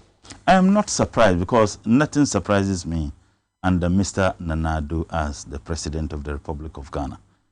The gentleman went on a compulsory leave as a Ghanaian, and he's returning after a leave as a Togolese. I mean, how incredulous. I mean, nothing surprises me. I mean, it's amazing. We had a Ghanaian who was the Chief Justice of Gambia, a Ghanaian-born Chief Justice. We have touted ourselves as Ghanaian-born who are members of the British Parliament. We have touted ourselves as a Ghanaian-born who has been appointed to serve in the new government of Biden in the United States of America. Now, a gentleman whose grandparents and parents were all Ghanaian, suddenly he ceases to be a Ghanaian. And you have the chair of that board who is supposed to be a professor. I mean, so clearly. I mean, so nothing amazes me any longer. This is not the first time. Now, the MPP and this government should have been running away from that narrative. The same Busia Dankwa tradition, and by the way, my grandfather was one of the founding members of the Busia Dankwa tradition, the Tolin Nayaku. And I distance myself from this political ideology because of this agenda that they have already agitated relentlessly. And that is why I distance myself from that ideology. We haven't forgotten the Aliens Compliance Order. And as if that was enough, in 2002, you had Thomas Bruni, who was the Deputy Minister, I guess, for Interior. Yes, at that time. And in 2004 elections, one Collins Dowda, who had served as a member of parliament before, was taken to court. Not a single member of NPP spoke against Thomas Bruni. And you know what he went to court for? That Collins Dowda was not a Ghanaian. The NPP as a political party, pressure exerted that renounce or denounce this particular statement. Not a single statement was made. That Collins Dowda, who had served as a member of parliament, was not a Ghanaian.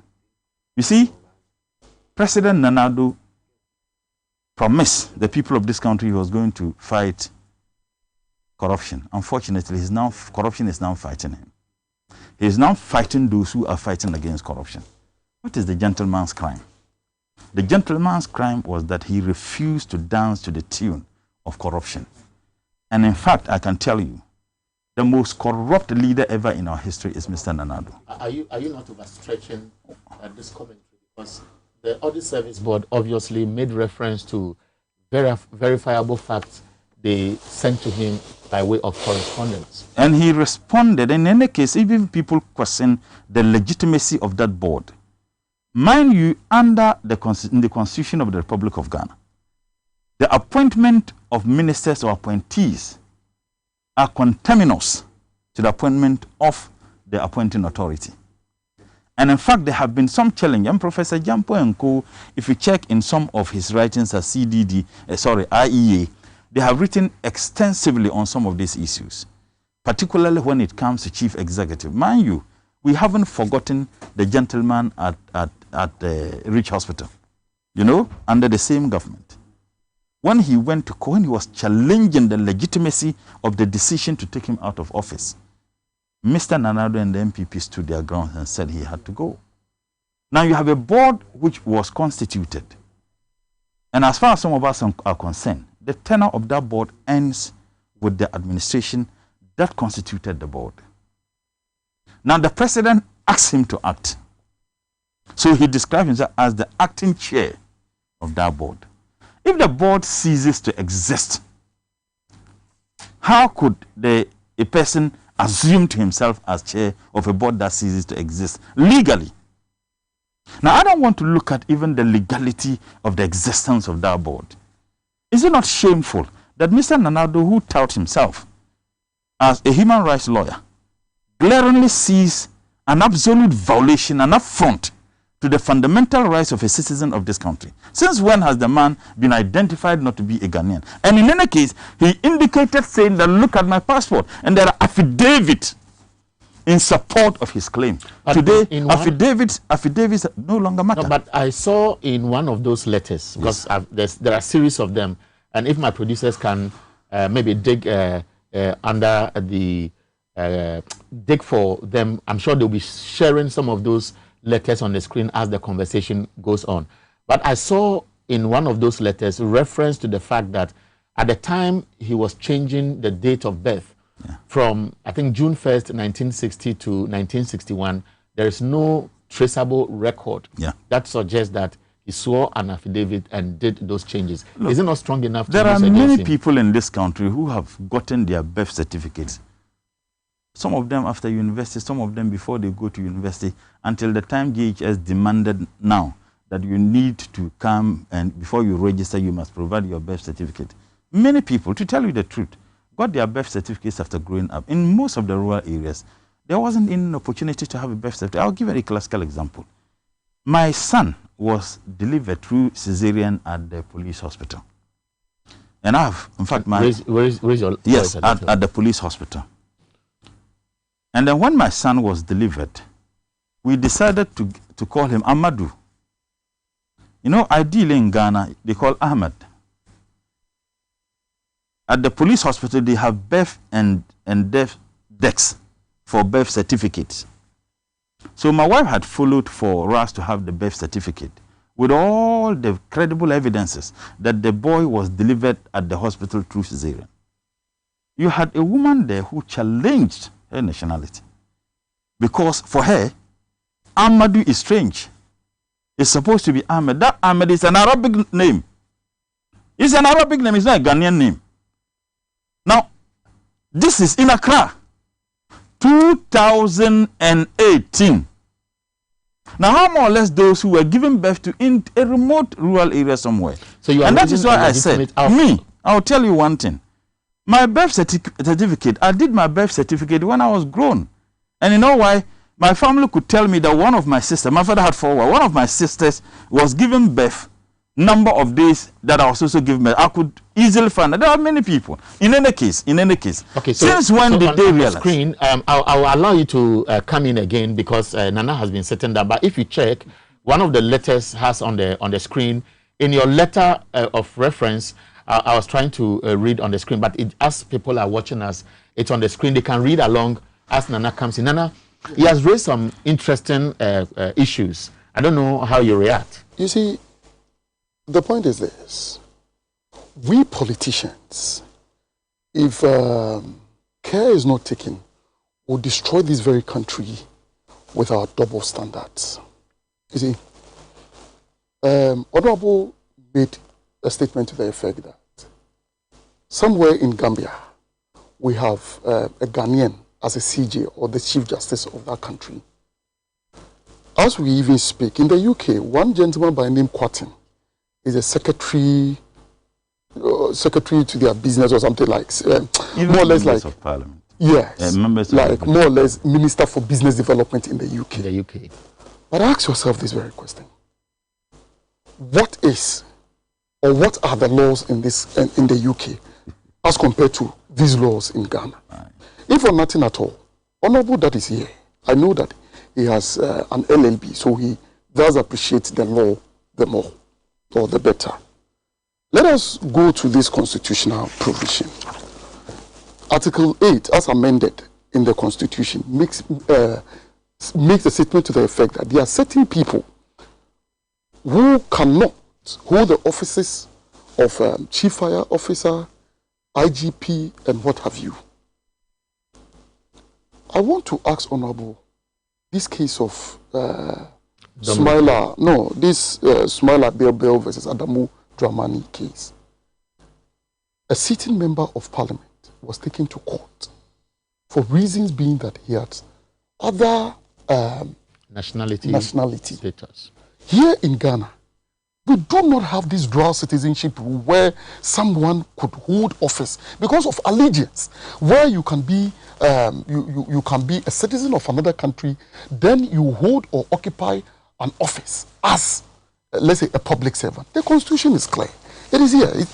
It makes mention of the Chief of Defense Staff or any service. Then let me even come to the G. It says any office specified by an Act of Parliament. So it says, without prejudice to Article 94(2)(a) of the Constitution, no citizen of Ghana shall qualify to be appointed as a holder of any office specified in this class if he holds the citizenship of any other country in addition to his citizenship of Ghana. And made mention of Chief of Defense Staff or any service chief. It is not for any reason where the NDCs took this man, what's his name? Abu Sakande to court, and at the end of the day, a sitting member of parliament was jailed.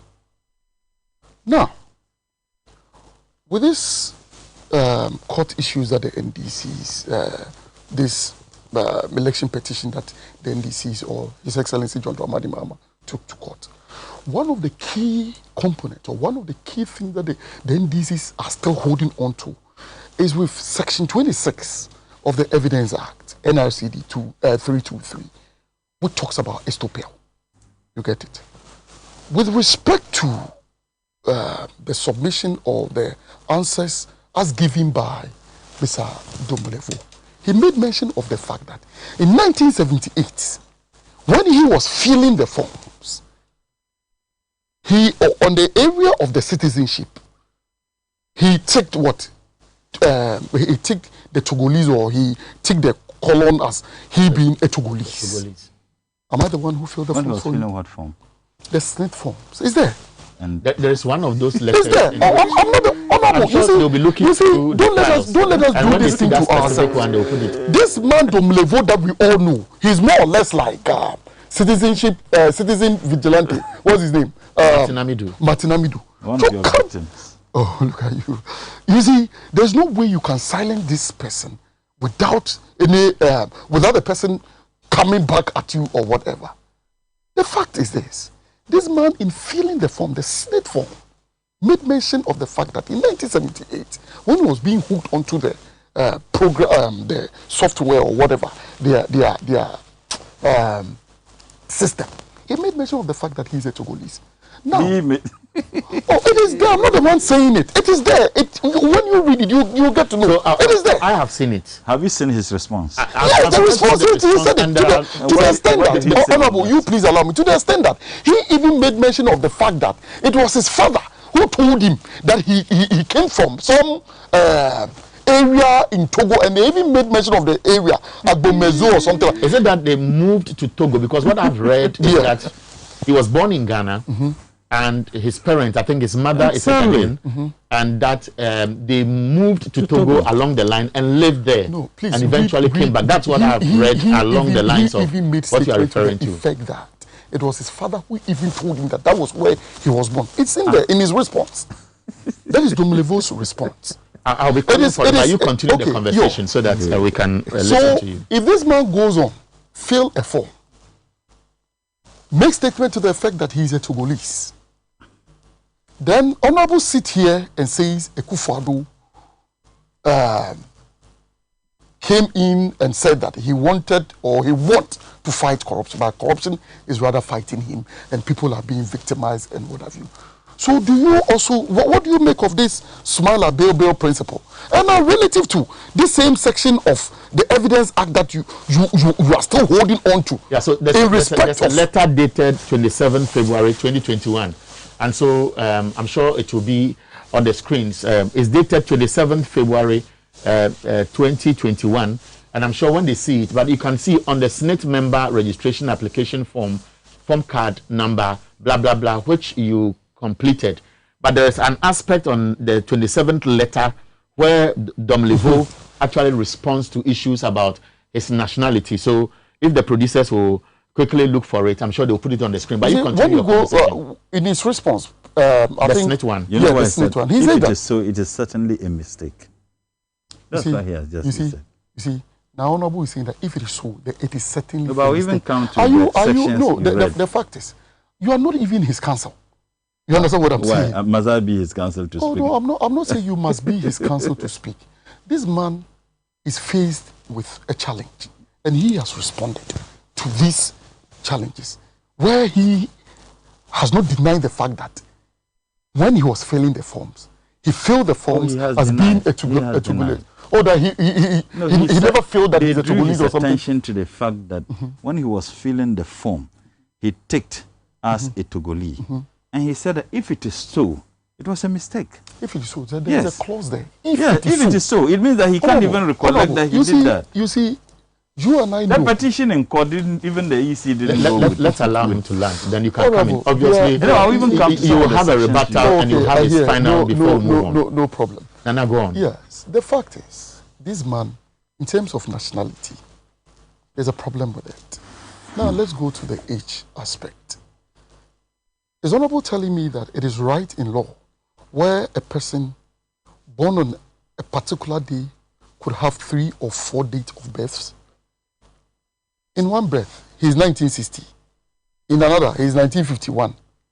You see, when we do this thing 51, to us, 59 or 61 or something like that, when we do this thing to ourselves, what are we doing? When you go to these government agencies or the ministries, there are so many people who had what? Falsify their and so you realize that what is actually raising eyebrows is the fact that there was a Daniel Domlevo in office. He was supposed to go on accumulated leave. He writes to government that, look, it's inappropriate to give me those directives. Another letter comes from the presidency that we have even added more days. He serves all those days. Then 1 month to when he's supposed to report, even after his office keys were changed and all the controversy, governments find time to do some digging and brings out some of these controversies that must be addressed. There's a school of thought that it reflects a deliberate attempt to move him out of office at all cost. And so why will somebody serve as a Ghanaian, occupy several offices, and then you tell him to go on leave only to be reminded that you are Okra, you are supposed to be on retirement? That is what is raising some suspicion. How do you respond to that? You see, we are looking at the substance, not the form. Okay. You understand what I'm saying? With the submission you just made, that he has occupied maybe several public offices or something. Didn't Adamu Dramani, or whatever his name was, of blessed memory, also occupy certain public offices to the extent of becoming a member of parliament? Didn't we also know of all these things? It took one man. And the NDZ or the now Mahama Yarga? Yes.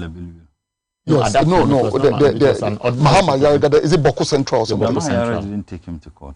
It was a citizen. But I know, it's a citizen of Boko. We understand the game. So at that my time brother, was, you see the way Honorable is telling me, it wasn't Mahama Yarga who took him to court, but it was a cattle rail or something who took him to court. We understand the game, so don't worry. You get it? Yes, you laugh, and I know you know what I'm also thinking in my mind as of now. So the point is this. This man had served for, I think, a year or 2. And he was taken to court. And he was kidnapped. The point is, when they took him to court, was it right or was it wrong? Does it have anything to do with the provisions of the law or not? With this issue of Daniel Domlevo, the question you ask yourself is whether or not the digging or the, how do you call it, the research about his background, which done, was it wrong? Or the fact is, as we sit here, then maybe somebody qualifies maybe he comes out as the best medical student from the University of Ghana Medical School. But when the person was being enrolled, he took a fake certificate in there. Are we therefore saying that once the person had come out as the best medical student, we should let the person go, or we can come in and say that before then? In law, there's nothing, you can't place nothing on nothing. Before the person got in, what certificate did the person apply with? So all that I'm saying is this: Daniel Domelevo, irrespective of the fact that he has occupied public offices, does it make it right? Should he be a Togolese? Could he, if we have known that he was or he is a Togolese? How do you find out if Daniel Domelevo is a Togolese? Do you do so by going back to Togo to check from the records whether they have something in there which suggests that that state acknowledges him as one of them, or we take his word when he says that, look, at the time I was filling, I think I took it wrong, taking into consideration the year and whether he had in mind that today he'll be an Auditor General. All these things will play out in the debate. You see, like I said, with respect to the Section 26 of the Evidence Act that I've just mentioned, which talks about this estoppel, where let's say, where somebody relies based on a submission or something that you have told the person, you cannot go back and say that, or you cannot say that you are no more relying on it. We are just using, like, holding the NDCs, because what are we here for? Honorable Murtala Mohammed is holding brief for the man, because more or less he was appointed during the regime of His Excellency John Dramani Mahama. That is exactly what he's doing. And you see the NDCs, whatever goes on, it's like, oh, you are victimizing this, you are victimizing that, you are victimizing it, or whatever. Okay, so the point is, what am I also here to do? Hold the NDCs by their own submission. You get it? Now, this man, based on his own narration, or based on his own submission, made statement that I am a Togolese. So me, what else can I do? There's nothing that I can do. So Murtala, I will take your rebuttal. After you have spoken, you'll come in and then we'll move on. My point is that my brother quoted a law, a provision of the 1992 Constitution, and making reference to the Smale Bilibili case, and I think it's completely misplaced. Raise your voice. What he read is talking about someone holding dual citizenship. Are they not related? They are absolutely not. Why not? Honorable Sekondi, may his soul rest in peace, officially held another citizenship. Domelevo hasn't told anybody, and he hasn't indicated to anybody that apart from the Ghanaian citizenship, he's holding any citizenship. No, but he made reference to a document in which the Constitution says that what he himself read, and I would allow him to read it again. When we are holding a dual citizenship, Domelevo is not holding any dual citizenship. As he indicated to us, is there any evidence that he is holding another citizenship rather than Ghana? No. Now, it's like set your own questions and answer them. That's what he's doing.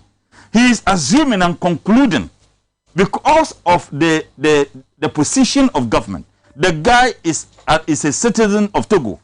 That's what that's the with premise. Reference to documents. I'm saying that is the premise. This is a document that is being challenged. There's not even finality as to whether what the board is saying or what Domelevo is saying who is right. And his argument is premise on the basis that yes, the guy is finito, he's a Togolese. That is the premise from which he's coming. The guy says, even if that happened, it might have been a mistake. And in the court of law, do they accept it? No, like yes, they do. In the face of that. Yes, in the court of law. Oh no, but hold on. In the court of law, the lawyers would argue based on circumstances and evidences that indicate that he has never assumed to be a Togolese rather than a Ghanaian. That's what it means. That is what the law will do. They will be able to look at activities, events. Because even in law, You are not just looking, laws were made by men. You are looking at activities that he engaged in, which support the fact that he has always been a Ghanaian. He has always demonstrated that he's a Ghanaian. But I'm saying that the law, the provision you read, is completely misplaced. They are talking about someone holding dual citizenship. The man is not holding any dual citizenship. It's not about what you say. He has never indicated he is. The Amadou, the MP that you are making reference to, was officially holding another citizenship. Now, in fact, let me give another case. You go ahead, but let me ask this question. Let me ask this question. And on the screen is Domelevo's responses. And I'm sure you will read along as we. I thought you would have allowed me to just. The question. Okay, I'll leave what is on the screen for people to read along while the conversation goes. So in the first place, the provision he read is completely misplaced. The provision is very clear. He's saying that you cannot hold certain positions by holding dual citizenship. Domelevo is not holding any citizenship apart from Ghana. So when you Can I finish? Can I finish? Dual citizenship, Can I finish? Does it have anything to do with passport or what? No. Do you know how dual citizenship is held? Dual citizenship is held not just by you living in that country. There are Nigerians and other foreigners who live in this country. Yeah, but I wanted to ask a question. The question was, if I am born Togolese, yes, and I relocate to Ghana, yes, and I'm basing this argument on the premise of the position MPP is holding. If I am in Ghana, would I have to showcase, or must Togo showcase some evidence beyond you see, the that is the point, that is the point I was trying to make. I'm a Ghanaian, born in Ghana, and then I decided to go and live in Nigeria. Okay, and then you sign a paper that you are Nigerian. Even 30 years, 40 years, without any officially going through to indicate that I want to be a Nigerian. I can't be a Nigerian. I'm still a Ghanaian. But how does that play into when you have taken an official document? No, that is not even indicating your citizenship, which is being challenged, by the way. The point, you see, I'm dealing with the provision he read, because your viewing public must not be misled. The provision is very clear. It says that if you are holding a dual citizenship, you cannot hold certain positions in Ghana. You can't be a member of parliament. And in this specific case that you referred to, he was a member of parliament. Well, if you want to contest as an MP, you must renounce your citizenship. And for you to get citizenship, it's not about how long you live there. You are a Ghanaian either by law or by birth. And even if you want to be a Ghanaian by marriage, it has to go through processes. My wife is a Guinean by birth. I'm coming. Is his father a Ghanaian or a Togolese? I'm coming. I'm saying that my wife is a Guinean by birth. We had to go through processes, documentation. It took us 2 years almost. Even though I was a deputy minister and a member of parliament, I needed to do the right things until she becomes a Ghanaian. So if Domelevo, whether he was born or living in Togo, he never made any move to become a Togolese. You can be born, if you are born in Ghana, you are a Ghanaian by birth. He was born in Ghana based on his response. The parents relocated to Togo. It doesn't make him a Togolese. Get that very clear. Okay. Now, when you make references to that provision, that's why I said it was completely misinformation. The provision is very clear if you hold dual citizenship. I ask two simple questions. Has Daniel Domelevo indicated anywhere that he holds any other citizenship apart from Ghana? No. It's here. So beyond the ticket, beyond the ticket. Please. Assuming that if I'm a Ghanaian, a Nigerian who lives in Ghana, and I want to fill a form, and then I tick in that form, Nigerian, a Ghanaian who lives, a Nigerian who lives in Ghana, and I ticked a form, Ghanaian, 40 years ago, it doesn't qualify me to be a Ghanaian. Okay, so it doesn't. So taking the form doesn't qualify him to be a Togolese. Let Nana come in. Let Nana come in briefly, and I'll ask the way forward or what you anticipate will happen. Okay, Nana. Eric, you see, the question of who is a Ghanaian has been answered by the Constitution. That is Article 6. It's there. Who is a Ghanaian? Yes, it is there. Who is a Ghanaian? What I'm saying is that question has been answered by the Constitution. That is Article 6. It even goes to even say When you find a child here in Ghana below the age of 7, whose parent cannot even be located or whatever, that child is a Ghanaian. It is there. Hey, hold on. Read that provision. Just read. But if you know, I'm misinforming people. Read that provision. Honorable, I am telling you, it is Article 6. Article 6. That is it. Read it. It says what? That I should read the whole thing. Just read where you claim that if a child who is missing and identified because they haven't found his parents, that child is automatically Article 6, Clause 3. A child of not more than 7 years of age found in Ghana whose parents are not known shall be presumed to be a citizen of Ghana by birth. At the time of independence. Yes. You see, yes. Hold on. No, it's not at the time of the independence. Let's leave that one. You know what I wanted him to read? Yes. Shall be presumed to be a citizen of Ghana by birth. Yes. Hold on. I just told you here that you can be a Ghanaian by birth or by law. Honorable, just to inform the public properly. Yeah, the essence of what communication is to inform people. You understand it? Misinform people. What have I done here? I said that a child below the age of 7 years, whose parent cannot be located, is what? Is a Ghanaian. Presumed to be born by presumed. No, it's not presumed to be born by Ghana. What you just read. This is what presumed to be a citizen of Ghana by birth. So who is that person? Is the person not a citizen of Ghana? You know why I said that? I said that you can be a Ghanaian by birth or by law. Now, what you read, the provision, it is not by presumed to be a citizen by birth. The presumption is that he was born in Ghana. Eric, you are not. Let's allow. You see, the whole issue is that even with your wife's issue that you made mention of being a Guinean, having to go through the processes of her becoming a Ghanaian.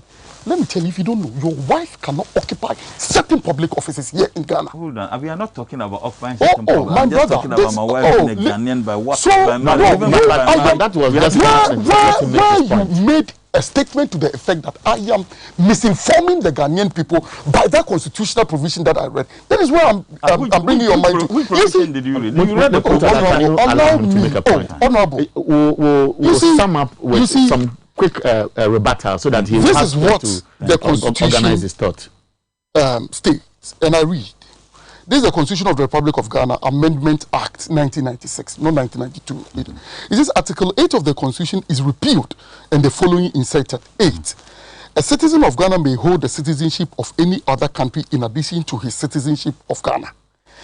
Now, Clause 2 of the 8 says, without prejudice to Article 94 2A of the Constitution, no citizen of Ghana shall qualify to be appointed as a holder of any office specified in this clause if he holds the citizenship of any other country in addition to his citizenship of Ghana.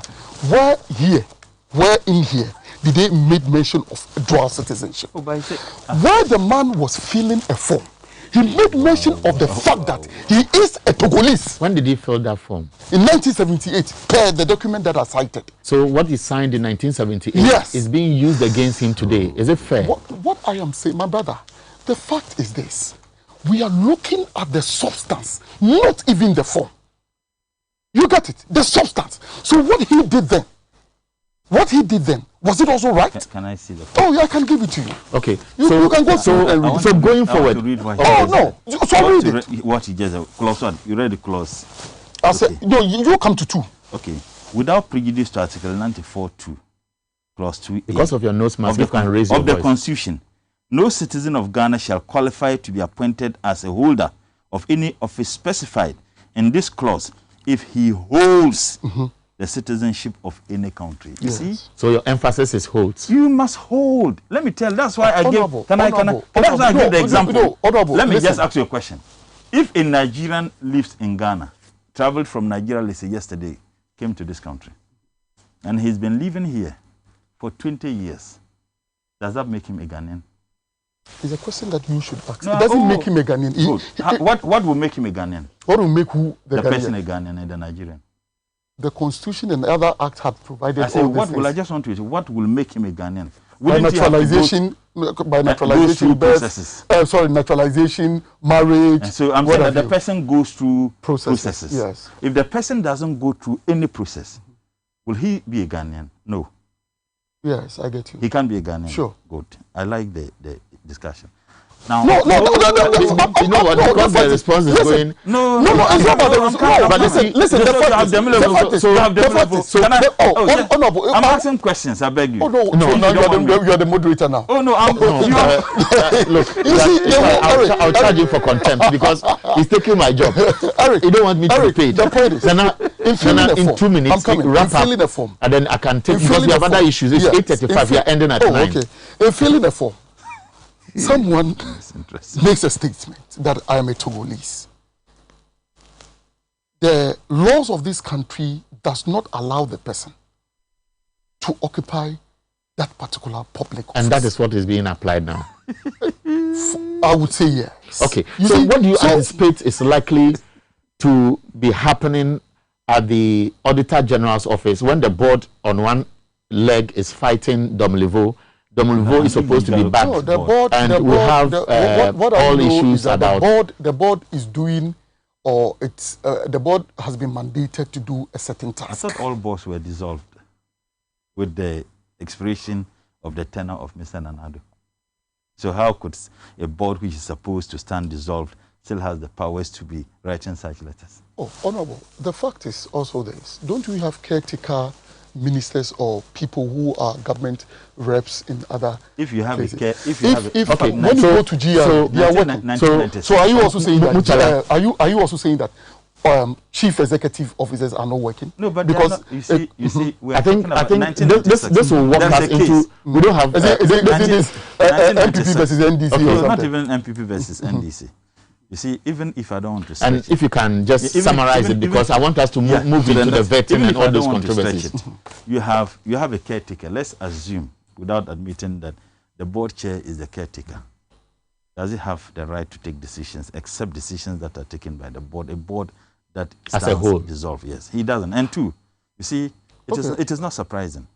When Nkrumah was illegally and criminally overthrown, they set commissions upon commissions and dragged Nkrumah's mother, who was 86 years at that time, forcing the woman. How old were you then? Oh, do I need to be there? No, the way you were so specific, the age of Nkrumah's mother. Okay, all right, I get you. I'm doing my PhD in political science, so you should understand. Okay, I get you. You know what they did? They dragged Nkrumah's mother before commissions upon commissions that the woman should say that Nkrumah wasn't her biological son. In fact, there are evidences if you don't know. And you know what? The woman, they accuse Nkrumah of being a Liberian. If you don't know, go and read. They accuse Nkrumah of being a Liberian. Not an Ivorian. No, a Liberian. Wow. They accuse Rawlings of being a Scottish. Because he has a Scottish. That is obviously going to open another chapter. But that it's not surprising. Yeah, of course, we don't have much time, and so you can send your text messages to 0556 999 999 0556 999 999. I'm in the studio with Nana Bediako. Is it Nana Bediako Dansa Apia? Yeah. It's a member of the MPP's national communications team, and then we have Murtala Mohammed, who is the MP for Tamale Central. We'll be moving into another topic. We don't have a lot of time, but I believe we can squeeze something out of the issue. The appointments committee is working. Obviously, after it has vetted the nominees, they take decisions based on the responses, make recommendations to Parliament as a whole, and final decisions are taken. We all know what has happened.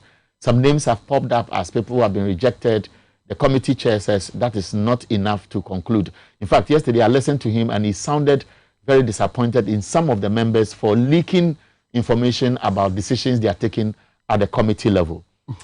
Let me start with you, Nana Bediako.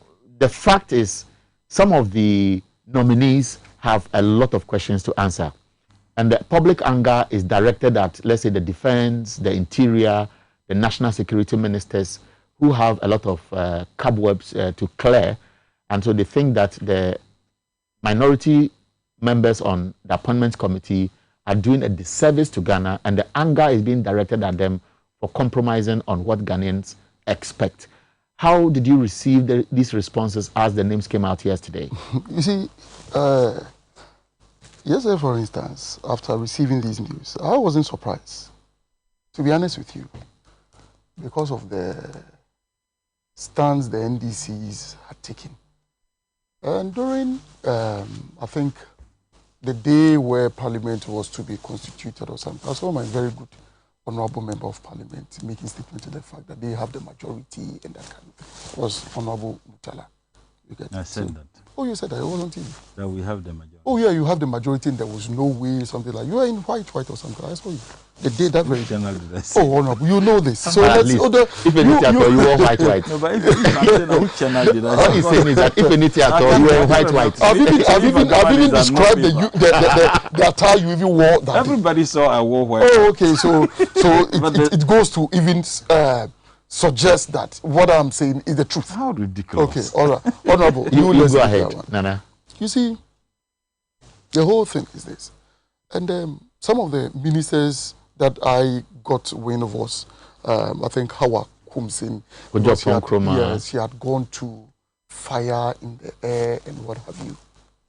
You see the double standards here in this very country. Where is the double standard? Let me tell you the double standard. The double standard is where we had a Minister of Interior then, in the name of Benjamin Kumbo, who fired a gun through his car and now went to make a report that he was under attack. Oh, my brother, it is true. This report even came up. That he fired the gun. The gun was fired from his car. He fired. My brother, just relax. How do you compare this reference to a minister who says, I fired a gunshot? Yes. And then we saw the violence at the scene. She even was truthful that her life was under threat, for which reason she fired into the air. And we had a Minister of Interior, who went to make a report that his life was under attack. The forensic report that came out was to the effect that the gun was shot from his car. But what I know on record is true. Nana, where is that report? Nana, that's not true. What I know on record, if you would bear with me, is that what has been leaked to the public suggests that Hawa Kumsin's rejection is not because of the shots which were fired, but because she's just incompetent, because she demonstrated that through her responses. And so how do you bring this example?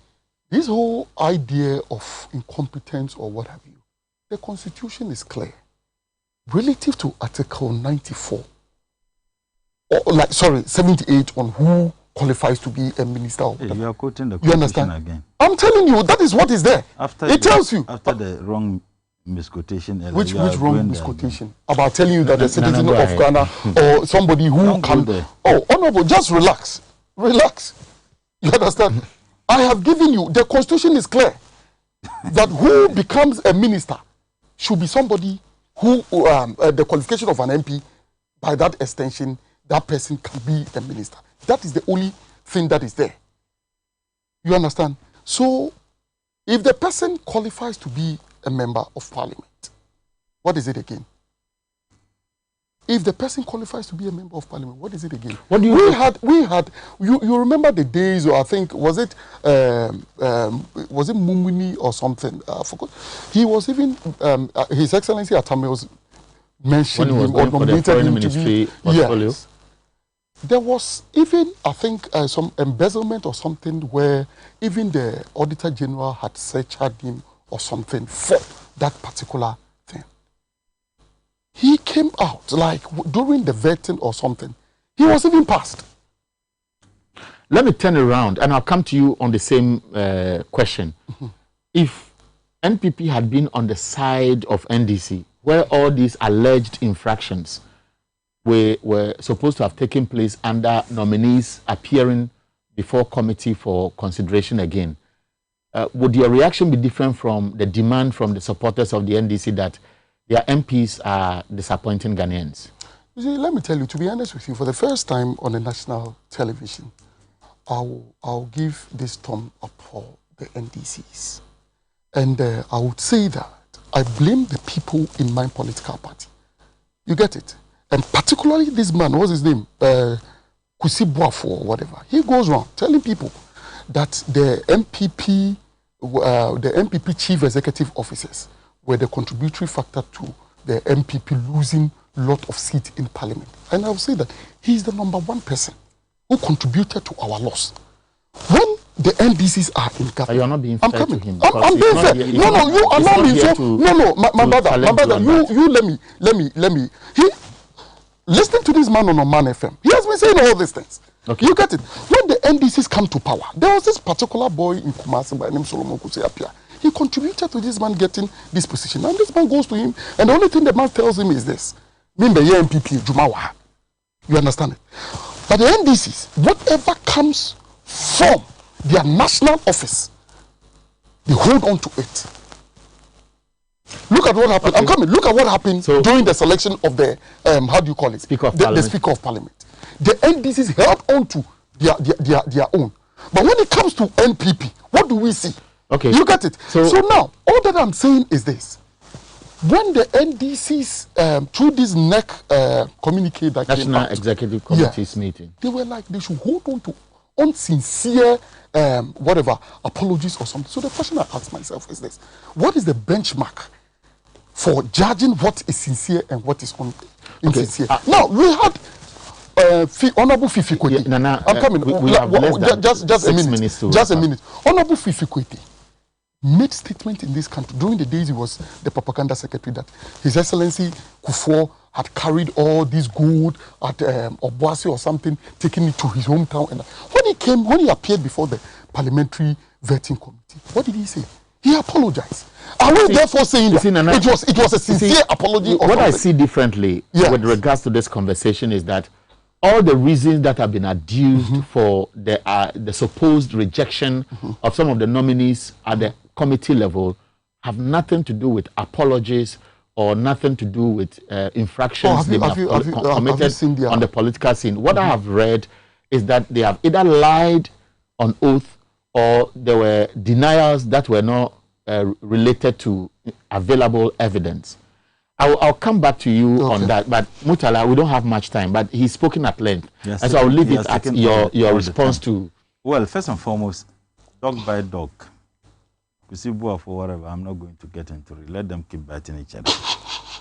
But when he made the statement that Dr. Kumbo shot a gun through his car and went and reported, that was the claim your party made.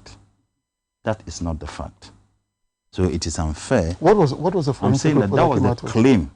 When he went and reported, your party claim was that he shot the gun through his car.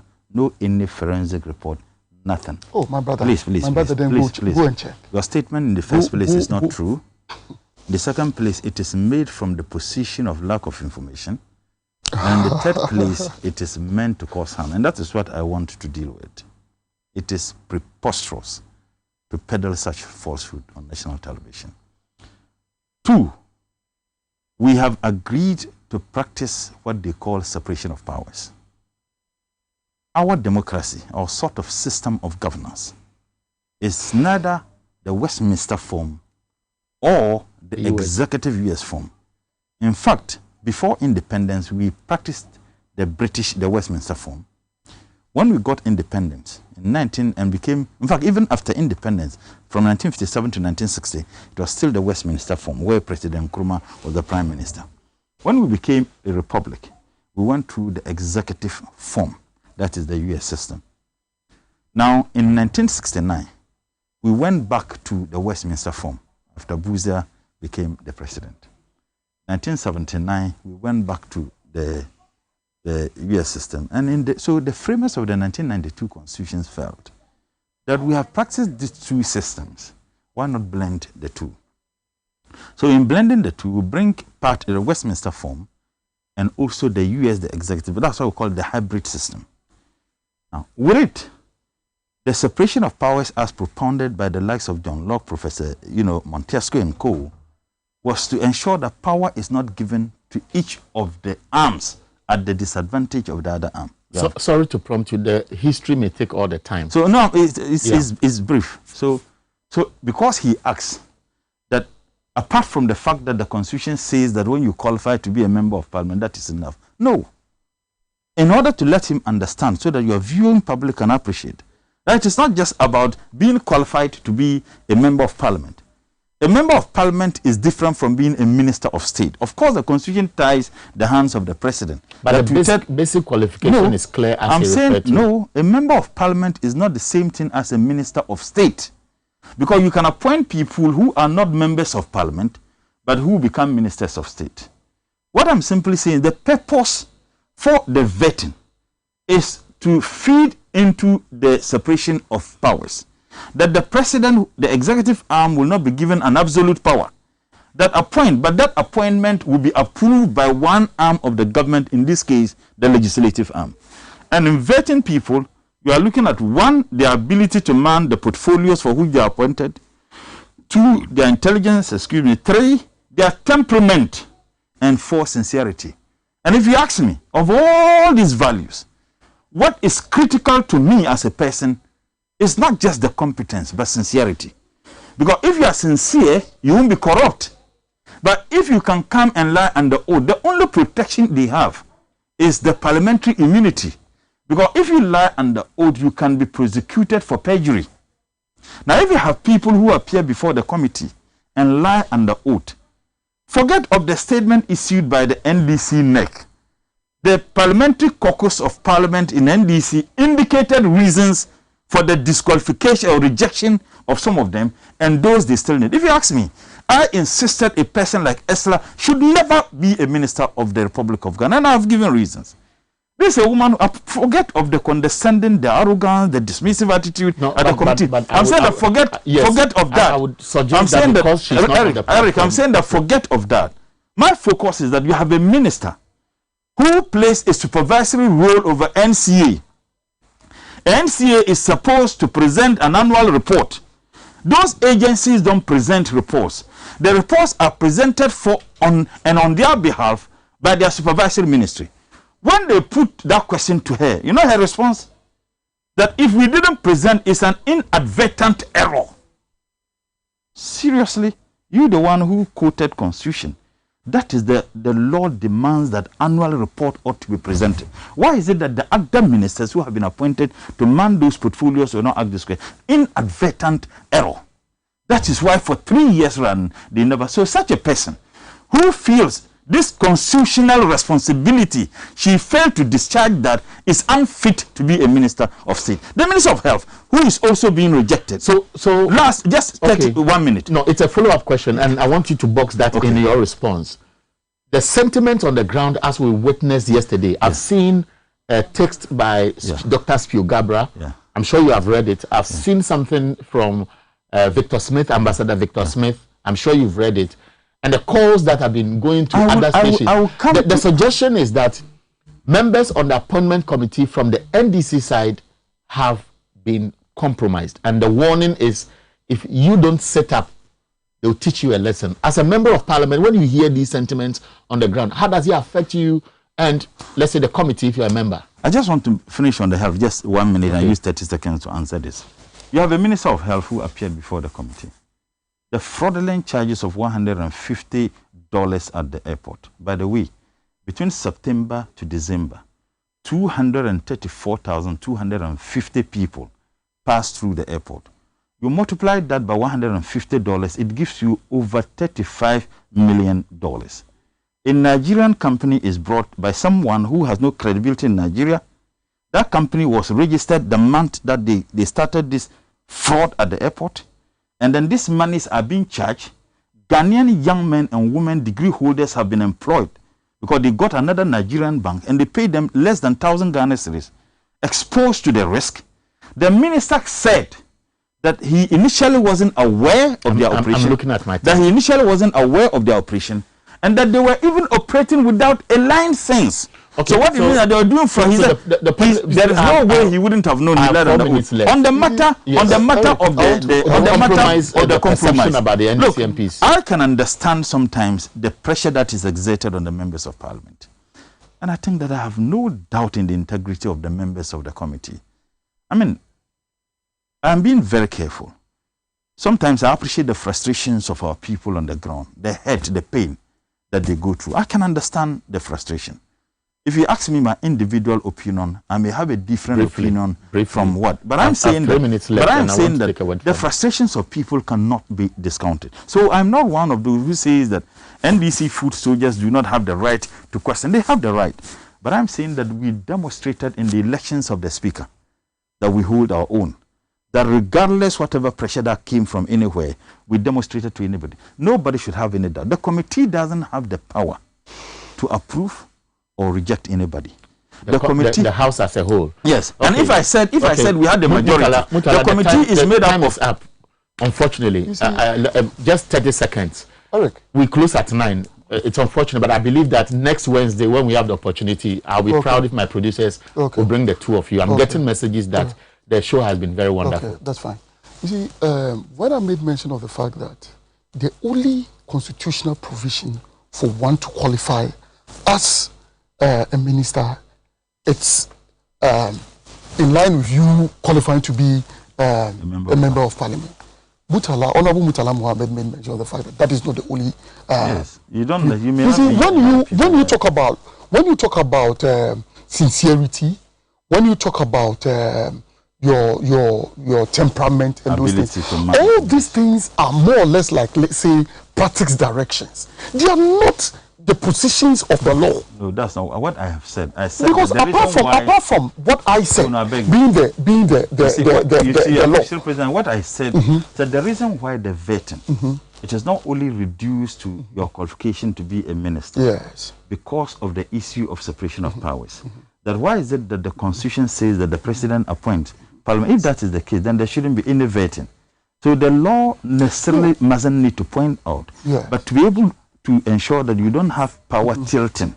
That is why the president would appoint, and then another arm of government will do what? Which is and if they reject, the president cannot. Yes. You know what? I like the conversation by the two of you and the level of respect you are showing to each other. So he's my member of parliament. He's my member of parliament. He's a member of parliament. So of course. But the fact is that I would have wished that we can continue this till 10 o'clock, but there are other programs that we have to share.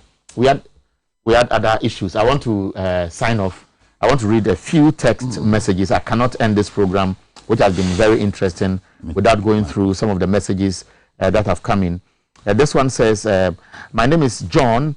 I think this conversation has been very rich because all the parties have made some convincing points, but it's up to Ghanaians to decide which of them is actually making the facts right, as they put it. This one is from one Musa Bato. It says, from the word go, Akufo-Addo's government have had an agenda to get rid of Daniel Domelevo. They are uncomfortable because he's discovered first $1 million Kroll and Associates issue. And then this text message says, from Otumfo, the convener of Crossfire Ghana, it says, do we have boards of state institutions in place? I don't know at all. Unfortunately, we don't have much time. That's where we are bringing the curtain down on today's program. Morning update on TVXYZ and Wezo TV. What is very exciting about this program is that you can always go back and then look for us on Facebook or YouTube and then follow all the conversation. I believe tomorrow we'll be here again at 6:30 for another show. Abena cannot be with us because time is far spent. On her behalf and behalf of the producers, I say thank you for watching and thank you, gentlemen. Murtala Mohammed, Nana Bediako, Dansa Apia, a member of NPP's National Communications team. That's how we end the show today. Good morning.